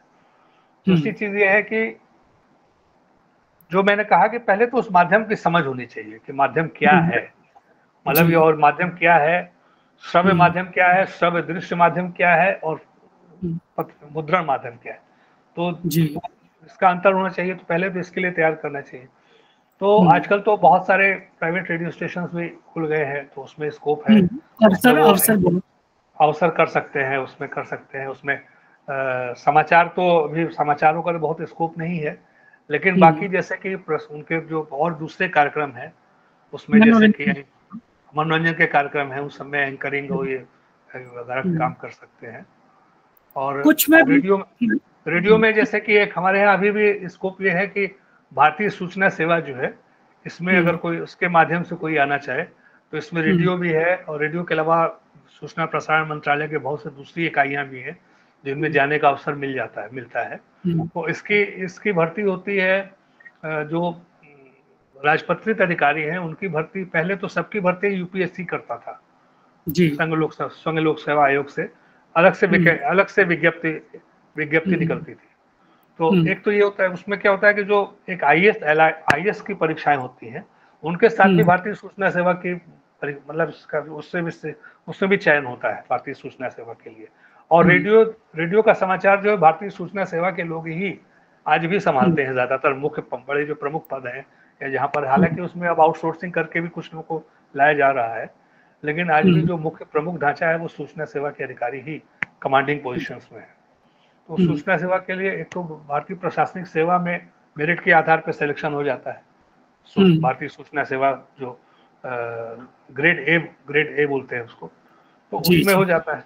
उसके अलावा जैसे जो ग्रेड बी के ग्रुप बी के लोग होते हैं उनके लिए यूपीएससी से वैकेंसी निकलती है, संघ लोक सेवा आयोग भारतीय सूचना सेवा समूह ग्रुप बी, तो उसमें लोग जा सकते हैं। और पहले ग्रुप उससे नीचे के जो नॉन अराजपत्रित ग्रुप के लोग जो होते थे, ग्रुप बी अराजपत्रित, तो वो लोग भी पहले संघ लोक सेवा आयोग से ही उनकी भी वैकेंसी निकलती थी, लेकिन अब उसको उन्होंने अलग करके इसको दे दिया, स्टाफ सिलेक्शन कमीशन, कर्मचारी चयन आयोग। अब कर्मचारी चयन आयोग वो परीक्षा लेने लगा है। तो वो भी उसके थ्रू भी आ सकते हैं रेडियो में, समाचारों में, पत्रकारिता में। और बाकी जो है प्राइवेट स्टेशन से भी अच्छा। और वैसे जाना चाहें तो प्रोग्राम साइड में कृषि का है, वो कार्यक्रम है, युवाओं का कार्यक्रम है, उसमें अनाउंसर के तौर पे, कंपेयर के तौर पर जी उस तरह से जा सकते हैं। तो स्कोप है रेडियो में। किस तरह की शैक्षणिक पृष्ठभूमि की आवश्यकता होती है, इसके लिए शैक्षणिक पृष्ठभूमि तो आजकल तो डिग्रियां हो रही हैं भारत पत्रकारिता की, जन सेवा, IIMC भी है, बहुत से विश्वविद्यालय भी दे रहे हैं। जी। लेकिन इसमें भी क्या है कि जो डिग्री से अधिक आपका एक रुझान, एक झुकाव होना जरूरी है रेडियो की ओर, उस माध्यम की तरफ। अगर आप दृश्य माध्यम जा रहे हैं तो उस तरह का आपका एक एप्टीट्यूड जिसको बोलते हैं वो होना चाहिए। रेडियो में अगर आप आ रहे हैं तो रेडियो के माध्यम के में तरफ आपका झुकाव होना चाहिए कि भाई आप उसमें जाना चाहते हैं। सिर्फ नौकरी के लिए, सिर्फ उसके लिए अगर आप आएंगे तो आप नौकरी तो कर लेंगे लेकिन बहुत सफल नहीं हो पाएंगे, बहुत योगदान नहीं कर पाएंगे, कोई भी होगा। तो उसके लिए सबसे बड़ी चीज है कि उसका एक रुझान, उस मीडिया की समझ और एक झुकाव, उसका एक पैशन होना एक जरूरी है। ये बिल्कुल सही बात आपने कही। और मुझे याद आ रहा है कि जब मैं BA कर रहा था तब काफ़ी रुचि थी इस क्षेत्र में, और MA के दौरान कुछ कार्यक्रम भी किए आकाशवाणी दिल्ली के साथ में, महफिल, काव्य गोष्ठी वगैरह। और वही वो समय था जब मैं, मतलब कॉलेज में तो हम लोग स्टेज कर ही रहे थे, लेकिन ऐसा लगा कि रेडियो में जाना चाहिए, तो PG डिप्लोमा एक किया पत्रकारिता में। दिल्ली में तब रेगुलर बहुत कम होता था, एक IIMC ही संस्थान थी, तो मैंने IGNOU से किया, फिर MA किया कुरुक्षेत्र जाकर, उसके बाद PhD किया। रेडियो का एक अलग से कोर्स जो है IGNOU ने शुरू किया था 2010 में, सिर्फ रेडियो पर। उसको नाम दिया गया था कम्युनिटी रेडियो। मतलब रेडियो की सारी बातें तो उसमें थी ही, लेकिन उसमें एक कम्युनिटी रेडियो तत्व जोड़ दिया गया था, जो कि बहुत सस्ते और ज़्यादा संख्या में रेडियो स्टेशंस को बढ़ाने की एक योजना थी अंतर्राष्ट्रीय स्तर पर। उसमें शैक्षणिक संस्थानों को, कृषि विकास केंद्रों को रेडियो चलाने की जो है अनुमति दी गई। वो पाठ्यक्रम मैंने किया और बहुत सारे रेडियो के जो अनुभवी पेशेवर हैं उनसे मिलने का मौका मिला, और हमारे सहपाठियों के रूप में एयरफोर्स के कम्युनिकेशन डायरेक्टर भी थे, बनर्जी साहब। तो रेडियो मुझे लगता है आकर्षित करता रहा है, और अभी भी जो आवाज़ है रेडियो में, जो RJ जिसको आजकल बोला जाता है, ज़्यादा प्रचलित टर्म है, तो आकर्षित करता है। यहाँ मैं आपको बताना चाहूँगा कि दूरदर्शन के लिए भी जो वॉइस अनाउंस स्क्रीन टेस्ट में जो वॉइस टेस्ट वगैरह ये सब होता है कलाकारों का, अनाउंसर्स का, उसमें भी रेडियो के ऑडिशन पे ही वो लोग ज्यादा निर्भर करते हैं आवाज के लिए। आवाज वाले फॉर्म में रेडियो आकाशवाणी का जो ऑडिशन पास होता है उसके सिर्फ स्क्रीन टेस्ट वो लेते हैं, बाकी उनको कुछ नहीं करना होता है। ऑडिशन के बारे में तो एक बड़ा चर्चित किस्सा अमिताभ जी का है कि उनको ऑडिशन में रिजेक्ट कर दिया गया था, और रेडियो के ऑडिशन में कुछ उच्चारण संबंधी उनकी त्रुटियां थी, और बाद में हम देख रहे हैं कि सदी के महानायक के रूप में उसी रेडियो और टेलीविजन ने उनको सम्मान दिया। तो रेडियो वाले बोस्ट कर सकते हैं ना कि साहब देखिए हमने उनको तक को नहीं छोड़ा, उनको तक को हटा दिया। बिल्कुल सही बात है, मजाक की बात। एक और मेरी थोड़ी सी जिज्ञासा है कि रेडियो और टीवी के अंतर को आप किस तरह से देखते हैं, और साथ में अब जो है ना डिजिटल मीडिया भी, इनको अगर तुलनात्मक रूप से देखें तो बहुत संक्षेप में मैं जानना चाहूंगा कि आपकी जो असल जन माध्यम तो आज भी रेडियो ही है जी। जनता के बीच का जुड़ा, जनता से जुड़ा हुआ असल माध्यम आज भी रेडियो ही है, क्योंकि करीब, हालांकि अब तो क्रय शक्ति लोगों की बढ़ गई है, लेकिन आज भी ये बात सही है कि टीवी लेना या अच्छा टीवी लेना, रंगीन टीवी लेना, बड़ा टीवी लेना सबके बस की बात। अभी भी गांव में बहुत से लोग ऐसे हैं जो नहीं ले पाते हैं, दूर टीवी नहीं खरीद पाते हैं, उनकी मतलब क्रय शक्ति इतनी नहीं है कि वो टीवी खरीद सके। और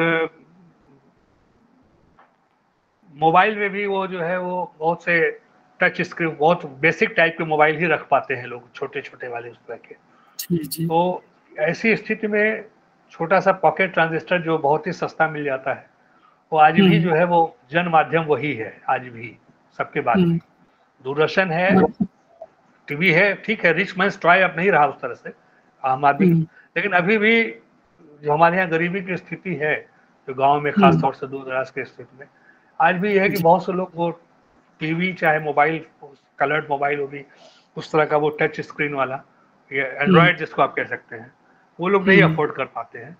तो उन सब के लिए, उन सारे लोगों के लिए आज भी रेडियो जो है वो एक रिलायबल माध्यम तो आज भी है वो। भले ही मोबाइल की सबकी पहुंच दूर दूर तक हो गई है, लेकिन जो बेसिक जो माध्यम है आज भी रेडियो बना हुआ है, मुझे ऐसा लगता है। और डिजिटल मीडिया से यदि कंपेयर करें इसको, डिजिटल मीडिया में फिर बात वही आ जाती है कि आपके पास मोबाइल अच्छा होना चाहिए। अगर आपके पास मोबाइल अच्छा होना चाहिए, नेट अच्छा होना चाहिए।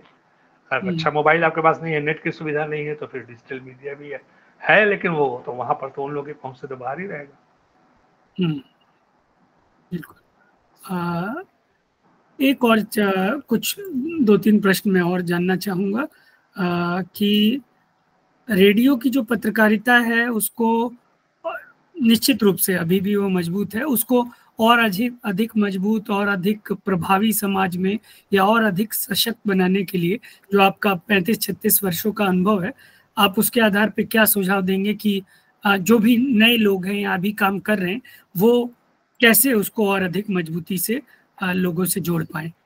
मुझे ऐसा लगता है कि रेडियो को सबसे बड़ी चीज है कि अपने काम काज करने के तरीके बदलने पड़ेंगे। पहले से काफी बदलाव आया है, लेकिन अभी भी जो चुनौतियां आएंगी उस हिसाब से अपने आप को बदलते रहना पड़ेगा। नहीं बदलेंगे तो निश्चित रूप से फिर वो पिछड़ जाएंगे। तो जैसे अभी भी उनका मुकाबला जो है आपका टीवी चैनल्स से है। टीवी चैनल्स में कोई खबर आ गई, कुछ दिखा दिया, पता चला कि हमारा आकाशवाणी जो है उसमें अगर लैग कर रहा है तो ऊपर से सवाल उठ जाता है कि भाई वो दूरदर्शन दे रहा है, टीवी देख रहा है। आप तो जो संवाददाता है, न्यूज वाले हैं बेचारे, उनको डांट पड़ती है, उनको मतलब सुनना पड़ता है, सवाल उठता है। दूसरी चीज ये है कि ट्विटर है, इंस्टाग्राम है, ऐसी ऐसी चीजें, सूचना के इतने स्रोत हो गए हैं कि हर किसी पर आपको पैनी नजर रखनी पड़ेगी। अगर आप थोड़ा भी अगर आप आलस कर जाएंगे या स्लैक कर जाएंगे तो आप न्यूज मिस कर जाएंगे। ये तो है। और जागरूक होना पड़ेगा। और जो पुरानी जो आज भी आकाशवाणी के जो जनरल सेटअप है उसमें आज भी वो ब्यूरोक्रेसी और नौकरशाही वाला ही तरीका चल रहा है। आज भी जो है उसमें वो एक प्रोफेशनलिज्म टाइप की चीज जो है वो उसमें कुछ कमी कहीं ना कहीं रह जा रही है। जो अच्छे काम करने वाले हैं उनको वो मतलब अगर सीनियर है या वो है तो काम कम भी जानता है, तो वो जूनियर जो है वो कम काम करने वाले, उसकी इतनी इज्जत नहीं रहेगी। जो सीनियर है वो सीनियर है, ये जो कह रहा है उसकी बात मान लीजिए। तो वो एक ब्यूरोक्रेटिक सेटअप आज भी है बना हुआ। उस थोड़ा सा उस ब्यूरोक्रेसी का जो सिकंजा है उससे थोड़ा निकालना पड़ेगा आकाशवाणी को, समाचार को थोड़ा प्रोफेशनल लोगों को बढ़ावा देना पड़ेगा। अब हमारे यहाँ क्या होता है कि सूचना सेवा के लोग ही पीआईबी में भी जाते हैं, सूचना सेवा के लोग ही रेडियो में भी आ जाते हैं, पीआईबी सूचना सेवा के लोग ही फील्ड पब्लिसिटी में भी चले जाते हैं, सूचना सेवा के लोग ही दूसरे विभागों में चले जाते हैं, जिनके कामकाज में और आकाशवाणी की पत्रकारिता में समाचार जमीन आसमान का अंतर है। तो आकाशवाणी के उसमें जब आकाशवाणी का जो एप्टीट्यूड वाला है या उस तरह का जो आदमी है उसको रखिए, उसको आप बढ़ावा दीजिए, उससे काम लीजिए। ऐसा नहीं करके क्या करते हैं कि आज वो आकाशवाणी में काम कर रहा है उसको उठा भेज दिया, उन्होंने फील्ड पब्लिसिटी भेज दिया, डीपी भेज दिया, तो वहां का काम वो जानता नहीं है, अपना काम वो कर नहीं पाता है। उसी तरह से उधर वाले भी इधर आ जाते हैं आकाशवाणी में, आ गए समाचार में, तो उनको माध्यम की समझ नहीं होती है, उनको समझ में नहीं आता है भाई कैसे काम कर। अच्छा, आकाशवाणी और रेडियो का समाचार का जो काम बहुत सेंसिटिव होता है, इसमें एक एक शब्द पर गर्दन फंसती है। एक शब्द आपसे आपके उल्टा निकल गया तो कानून व्यवस्था की स्थिति में बिगड़ने की स्थिति आ जाती है, थोड़ी सी भी आपने लापरवाही की। तो वो लोग जो दूसरे विभागों में काम करके आए हैं उनको कभी कभी इन सेंसिटिविटीज को उनको पता नहीं रहता है, तो वो कभी कभी गलतियां कर जाते हैं, उनसे संभावना रहती है गलतियां होने की। अच्छा, दिल्ली वगैरह क्या है कि दिल्ली में पूरा एक सेटअप है, एक समाचार सेवा प्रभाग का एक पूरा वहाँ महानिदेशक बैठते हैं, पूरा एक सेटअप है। वहां पे कोई गड़बड़ी होती है तो ऊपर के लोग जो है वो संभाल लेते हैं। लेकिन प्रदेशों की राजधानियों में, खासतौर से नॉर्थ ईस्ट की राजधानियों में, जो वहाँ बहुत लोग सेंसिटिव हैं चीजों को लेकर, वहां पर तो जो संवाददाता है या जो न्यूज के लोग हैं या करस्पॉन्डेंट है, उनको खुद ही मैनेज करना पड़ता है, उन्हें खुद ही देखना पड़ता है कि कैसे संभालना है, क्या करना है, अगर कोई स्थिति बिगड़ रही है तो उसको कैसे संभालना है। मैं सिक्किम में था तो कभी कभी ऐसी स्थितियां मेरे सामने भी 1-2 बार आई, लेकिन मेरी लोगों से इतनी जान पहचान, इतना अपनापन रहता था, इतना मैं घुल मिल के रहता था कि वो सारी समस्याएं जो है लोगों से बात करके सब सुलझ जाती थी, उसमें कभी कोई दिक्कत ऐसी कोई मेरे निश्चित सामने रूप नहीं से आई। आपने उस राज्य में और मिजोरम में बहुत सम्मान पाया। एक और चीज मैं जानना चाहूंगा सम्मान के इस क्रम में कि आपका जो लंबा सा अनुभव है, शुरुआत में या बाद में कुछ ऐसे रेडियो के अधिकारी रहे या उद्घोषक रहे जिन्होंने आपको प्रभावित किया हो, आपने उनसे कुछ सीखा हो, इस बारे में मैं जानना चाहूंगा। देखिए, मेरे सबसे पहले गुरु तो थे,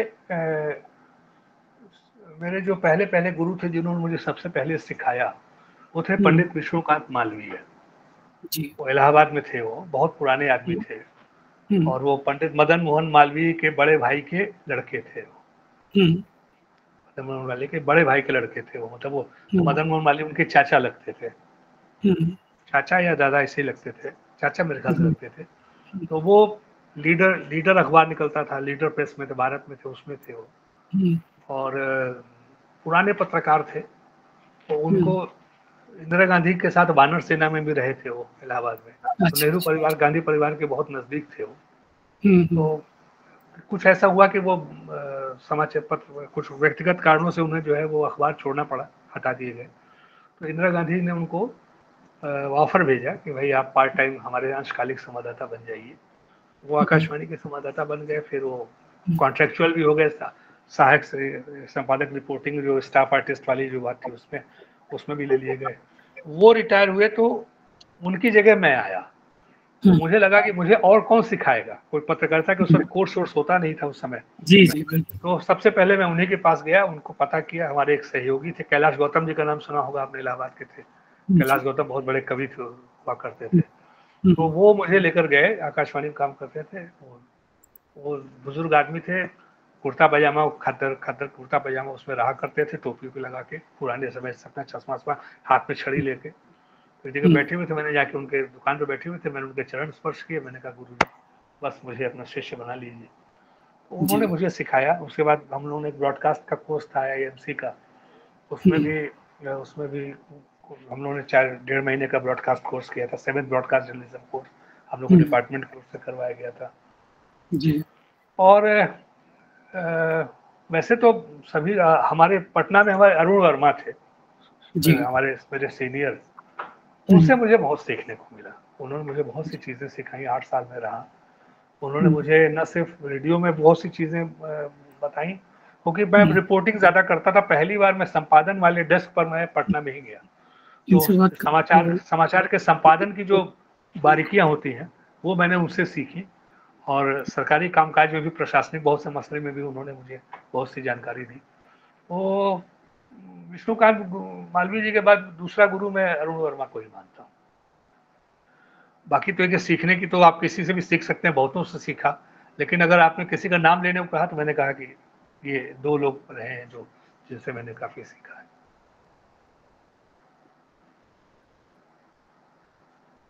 अच्छा, मैं म्यूट कर लूं, क्योंकि मेरा भी यही मानना है, बिना सीखे तो हम बहुत अच्छा नहीं कर सकते। एक होता है अंदाजा, सीखने की तो कोई समय नहीं है, कोई सीमा नहीं है, कोई उम्र नहीं है। तो ये तो सतत प्रक्रिया रहती है। अभी भी कहीं कहीं, हालांकि अब तो मैं अवकाश प्राप्त करके घर पर हूँ, लेकिन अभी भी कहीं कुछ, जैसे मीडिया में था, मैं लगातार खुद सीखता गया। दूर टेलीफोन से न्यूज देना, फिर वो सब करना, फिर कंप्यूटर चलाना। कंप्यूटर चलाने की स्थिति ये थी कि शुरू में 2 सेंटेंस टाइप करने के लिए मुझे 1 घंटा लगता था, मुझे देख देख के टाइप करना पड़ता था। अब आप पूरी पुस्तक टाइप कर रहे हैं। हाँ, अब पूरी पुस्तक टाइप मैं अब जानना चाहूंगा कि रेडियो के बाद आपका कई वर्ष जो है आपके PIB में रहे, वहाँ के अनुभवों के बारे में कुछ हमें बताएं। PIB में गंगटोक में तो मैंने बताया कि वो तो मतलब, चूंकि मेरा वो क्षेत्र ही था, मेरा संपर्क बना हुआ था।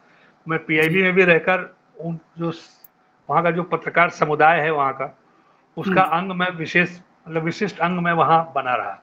और आज भी वहाँ के जो हमारी पत्रकार बिरादरी है, वहाँ के रिपोर्टर्स की, वो सब मुझे अपना गुरु मानते थे उस समय। और वो संबंध में PIB में आया था तब भी बना, अब भी बना हुआ है। अभी भी कहीं ऐसी कोई बात होती है तो हम लोग संपर्क में रहते हैं। अभी सिक्किम में जो आपदा आई है, अभी उसी पे मेरी बात हुई 2-3 लोगों से। मैंने अपनी संवेदना, अपना दुख, अपना उनसे बयान किया।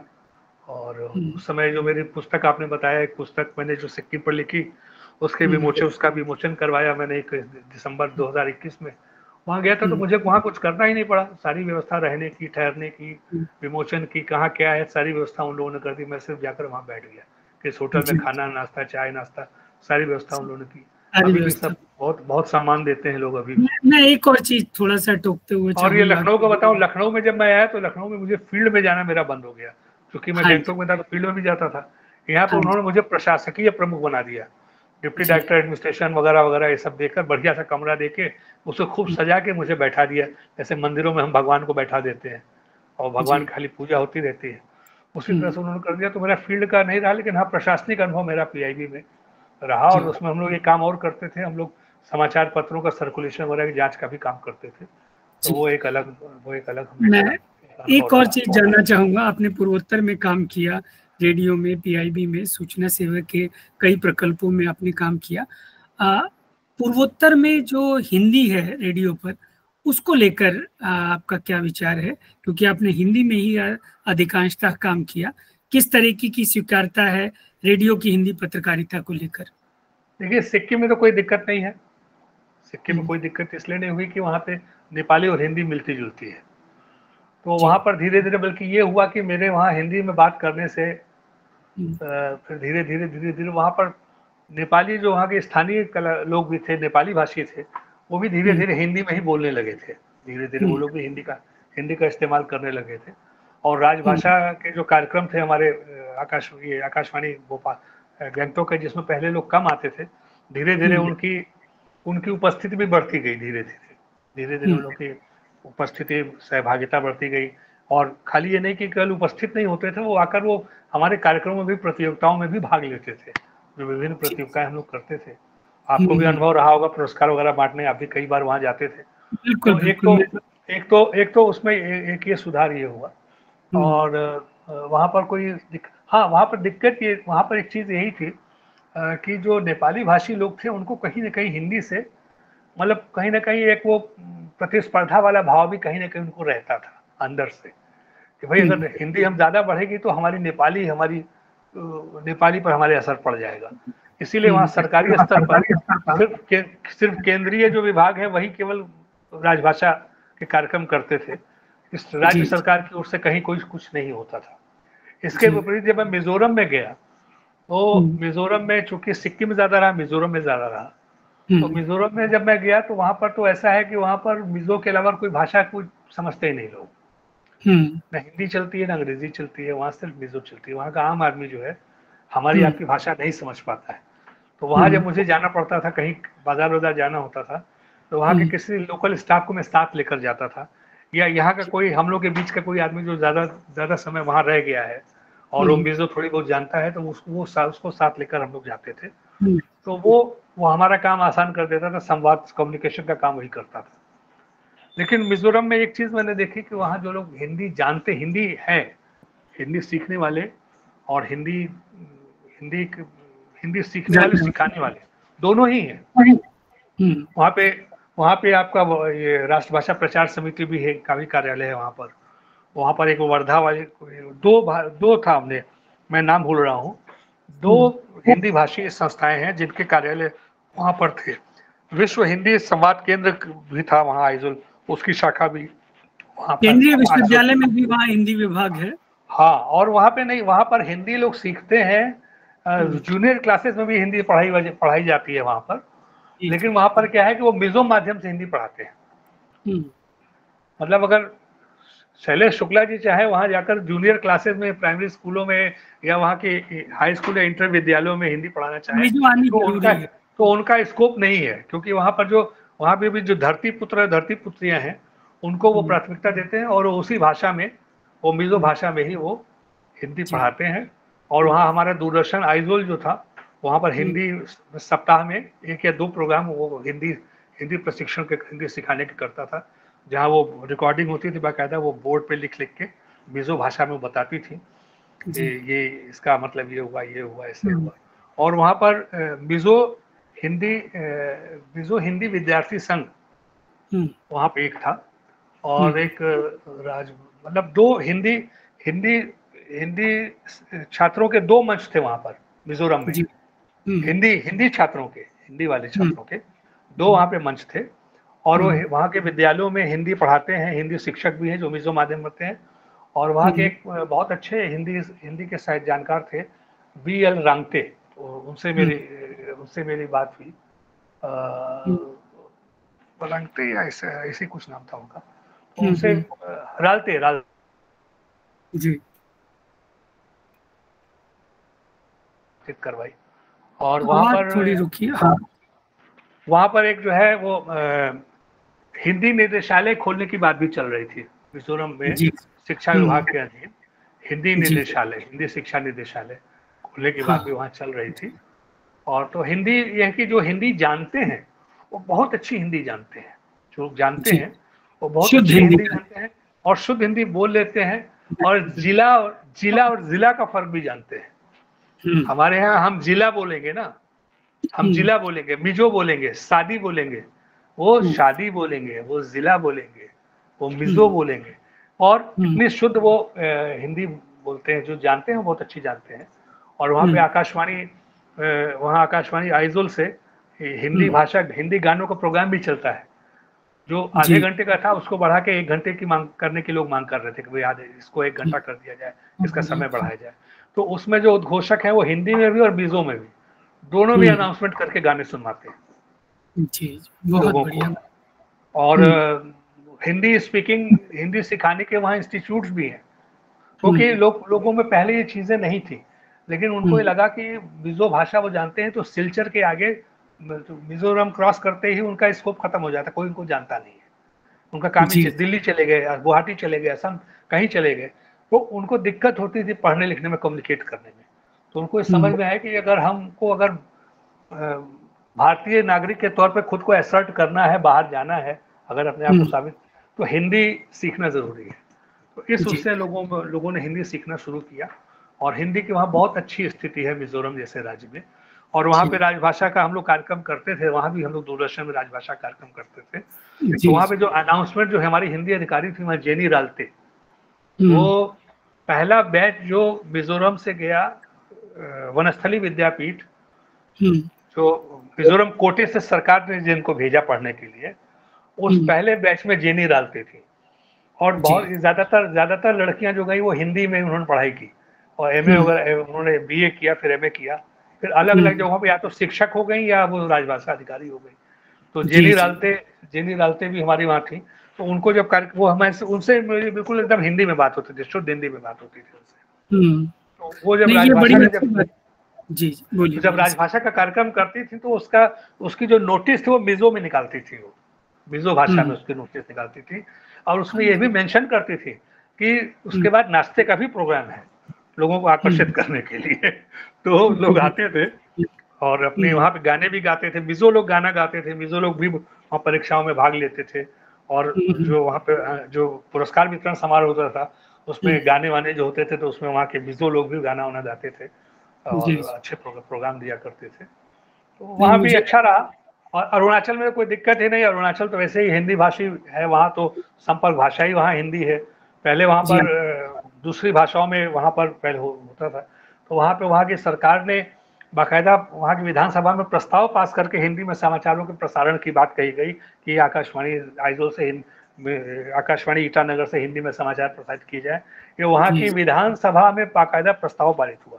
और पूरा चूंकि आपका पुराना वो नेफा एरिया था, नेफा जो अरुणाचल है, पुराने समय में चीन का जब अटैक हुआ था तो नेफा कहलाता था, और नॉर्थ ईस्ट फ्रंटियर एजेंसी। तो उसमें ज्यादातर चूंकि सैनिकों का आना जाना होता था, सैनिक ज्यादा रहा, उनका आना जाना, उनके संपर्क में लोग आए, तो सैनिकों की चूंकि भाषा हमारे स्थल सेना के जो भाषा है वो संपर्क भाषा सामान्य भाषा हिंदी ही है, तो उनके संपर्क में आके वहाँ के लोग भी, और वो केंद्र शासित प्रदेश था तो वहाँ के लोग भी हिंदी सीख गए। तो वहाँ के ट्राइबल्स लोग बिल्कुल छोटी छोटी आंखों वाले पर्वतीय स्वरूप वाले जो भी लोग दिखेंगे वो इतनी अच्छी हिंदी बोलते हैं कि आपको, अगर आप उनको कमरे के पीछे बाहर से सुने तो आपको लगेगा ही नहीं कि कोई यहाँ का स्थानीय निवासी हिंदी बोल रहा है, वो इतनी अच्छी हिंदी बोलते हैं।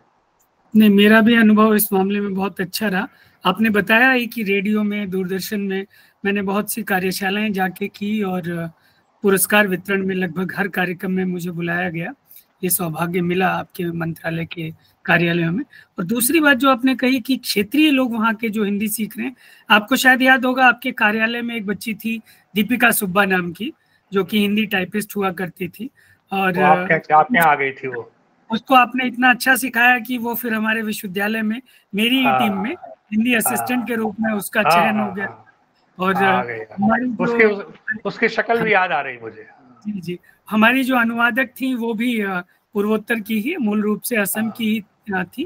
तो और हमारा जो विश्वविद्यालय, सिक्किम विश्वविद्यालय जहाँ मैं था तब, तो हिंदी विभाग में भी कई लोग जो आए, एक वहीं की चुकी भूटिया जो लेडी हैं वो आई, एक लड़का असम से आया।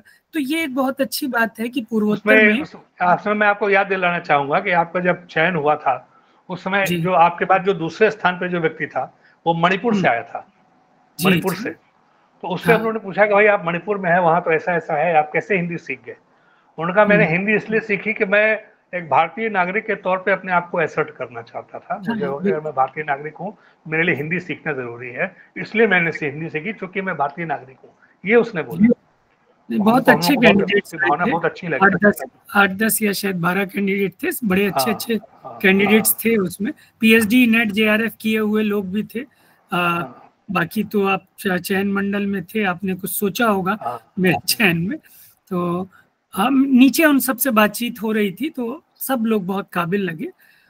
लेकिन साक्षात्कार मेरा बहुत अच्छा हुआ था। तो मैंने घर पर ये कहा कि जैसा कि आजकल होता है कई जगह, मैंने कहा अगर कैंडिडेट फिक्स नहीं है तो मेरा चयन होना चाहिए।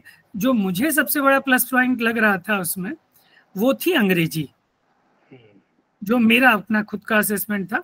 क्योंकि नीचे सब लोगों से बात करने में मुझे ऐसा लगा कि मेरी अंग्रेजी थोड़ा ठीक थी। और आपको अगर ध्यान हो तो पूरा का पूरा जो साक्षात्कार है वो अंग्रेजी में ही हुआ था।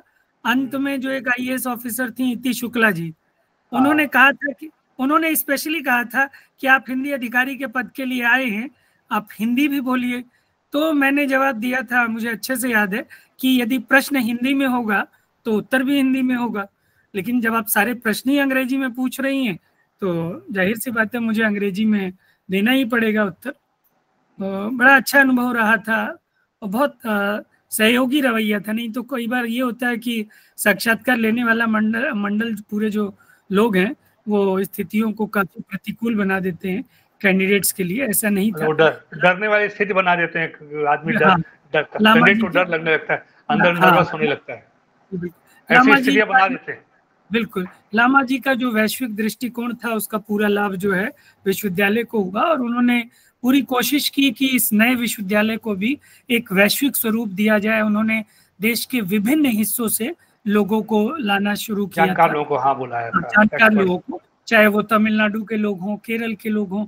लामा जी के समय की नियुक्तियां आप देखेंगे तो पूरे देश से लोग आते थे। उसके बाद के 2 कार्यकालों में ऐसा नहीं हुआ। तो बहुत वैश्विक उनका जो एक्सपोजर है उसका लाभ मिला विश्वविद्यालय को उनके पहले कुलपति के रूप में। खैर बातें बहुत सी हैं, हम मतलब कहते हैं हरि अनंत हरि कथा अनंता। राजा राम हमारे साथ जुड़े हुए हैं, डॉक्टर शेवाले जी। तो उनका एक प्रश्न फिर से है, हालांकि आपने बात की थी, वो जानना चाह रहे हैं कि रेडियो में भर्ती की जो प्रक्रिया है वो क्या होती है। इसके बारे में थोड़ा सा आप उनको या उनके माध्यम से सभी दर्शकों को सूचित करने का कष्ट करें। रेडियो में भर्ती के लिए स्थानीय समाचार पत्रों में विज्ञापन निकलते हैं समय समय पर। वो विज्ञापन आमतौर पर जो संविदा वाले कार्य होते हैं, संविदा वाले पद, उनके लिए होता है।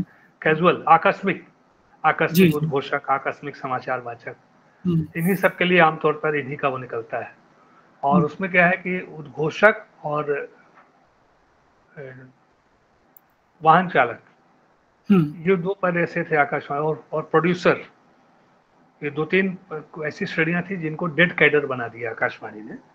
इसमें अब नई नियुक्तियां नहीं करते, जो पुराने लोग थे रिटायर हो गए, उनकी जगह नहीं। तो इन जगहों पर वो आमतौर पे ड्राइवर्स के लिए तो भाई वाहन चालक के लिए तो वो ट्रांसपोर्ट कंपनीज है, उनसे वो अपना करते हैं। लेकिन बाकी जैसे कि अनाउंसर है या कंपेयर है, इन सब के लिए वो आमतौर पे जो रेगुलर स्टाफ है उनके अलावा जो पहले के रेगुलर स्टाफ है वो है। नहीं तो अब आमतौर पे वो संविदा पर ही लोग, आकस्मिक आधार पर ही लोग की भर्ती करते हैं। तो उसके लिए वो स्थानीय समाचार पत्रों में विज्ञापन निकालते रहते हैं समय समय पर, उनको देखते रहना होता है। और अभी फिलहाल जो है अधिकांश जो स्थिति ये है कि नियमित भर्तियां आकाशवाणी वगैरह में अभी फिलहाल बहुत कम हो गई हैं। और वो, लेकिन हाँ, अब इसको शौक के तौर पे समय अपना एक शौक के तौर पे, एक पैशन के तौर पे उसको कर सकते हैं। तो उसमें आकस्मिक समाचार वाचक, आकस्मिक उद्घोषक, आकस्मिक कंपेयर, इस तरह की वो चीजें आकस्मिक आधार पर निकलती रहती हैं।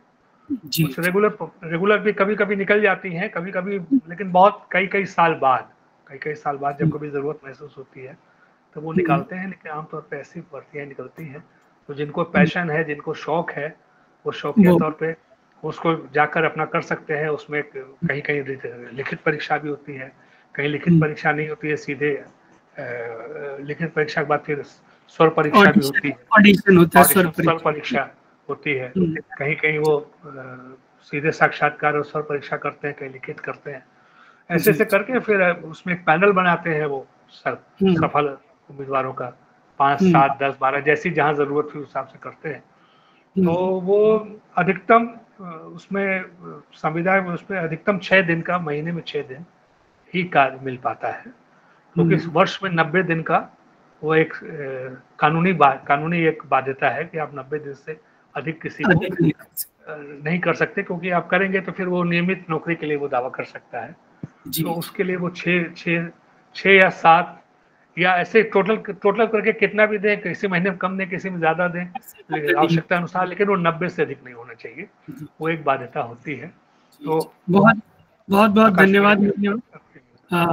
बहुत सारी बातें आपने जो है हमें बताई, हमारे प्रश्नों के बिल्कुल खुलकर आपने जवाब दिए, अपने अनुभव आपने शुरुआत जो आपने प्रिंट मीडिया से की, वहाँ से रेडियो से होते हुए PIB तक की जो आपकी यात्रा है उसके बारे में आपने हमें बताया। आपने हमें ये भी जानकारी दी कि सिक्किम में किस तरीके से हिंदी के प्रति स्वीकार्यता है, और पूर्वोत्तर में जो हिंदी के कर्मी हैं, हिंदी के शिक्षक हैं, पूर्वोत्तर के वहीं के जो धरती पुत्र आपने जो पद प्रयोग किया, वहीं के लोग हिंदी सीख रहे हैं। ये हम सब के लिए गर्व की बात है कि हिंदी के शिक्षक या हिंदी के उद्घोषक या हिंदी के कार्यक्रम प्रस्तोता वहीं के लोग जो हैं बन रहे हैं।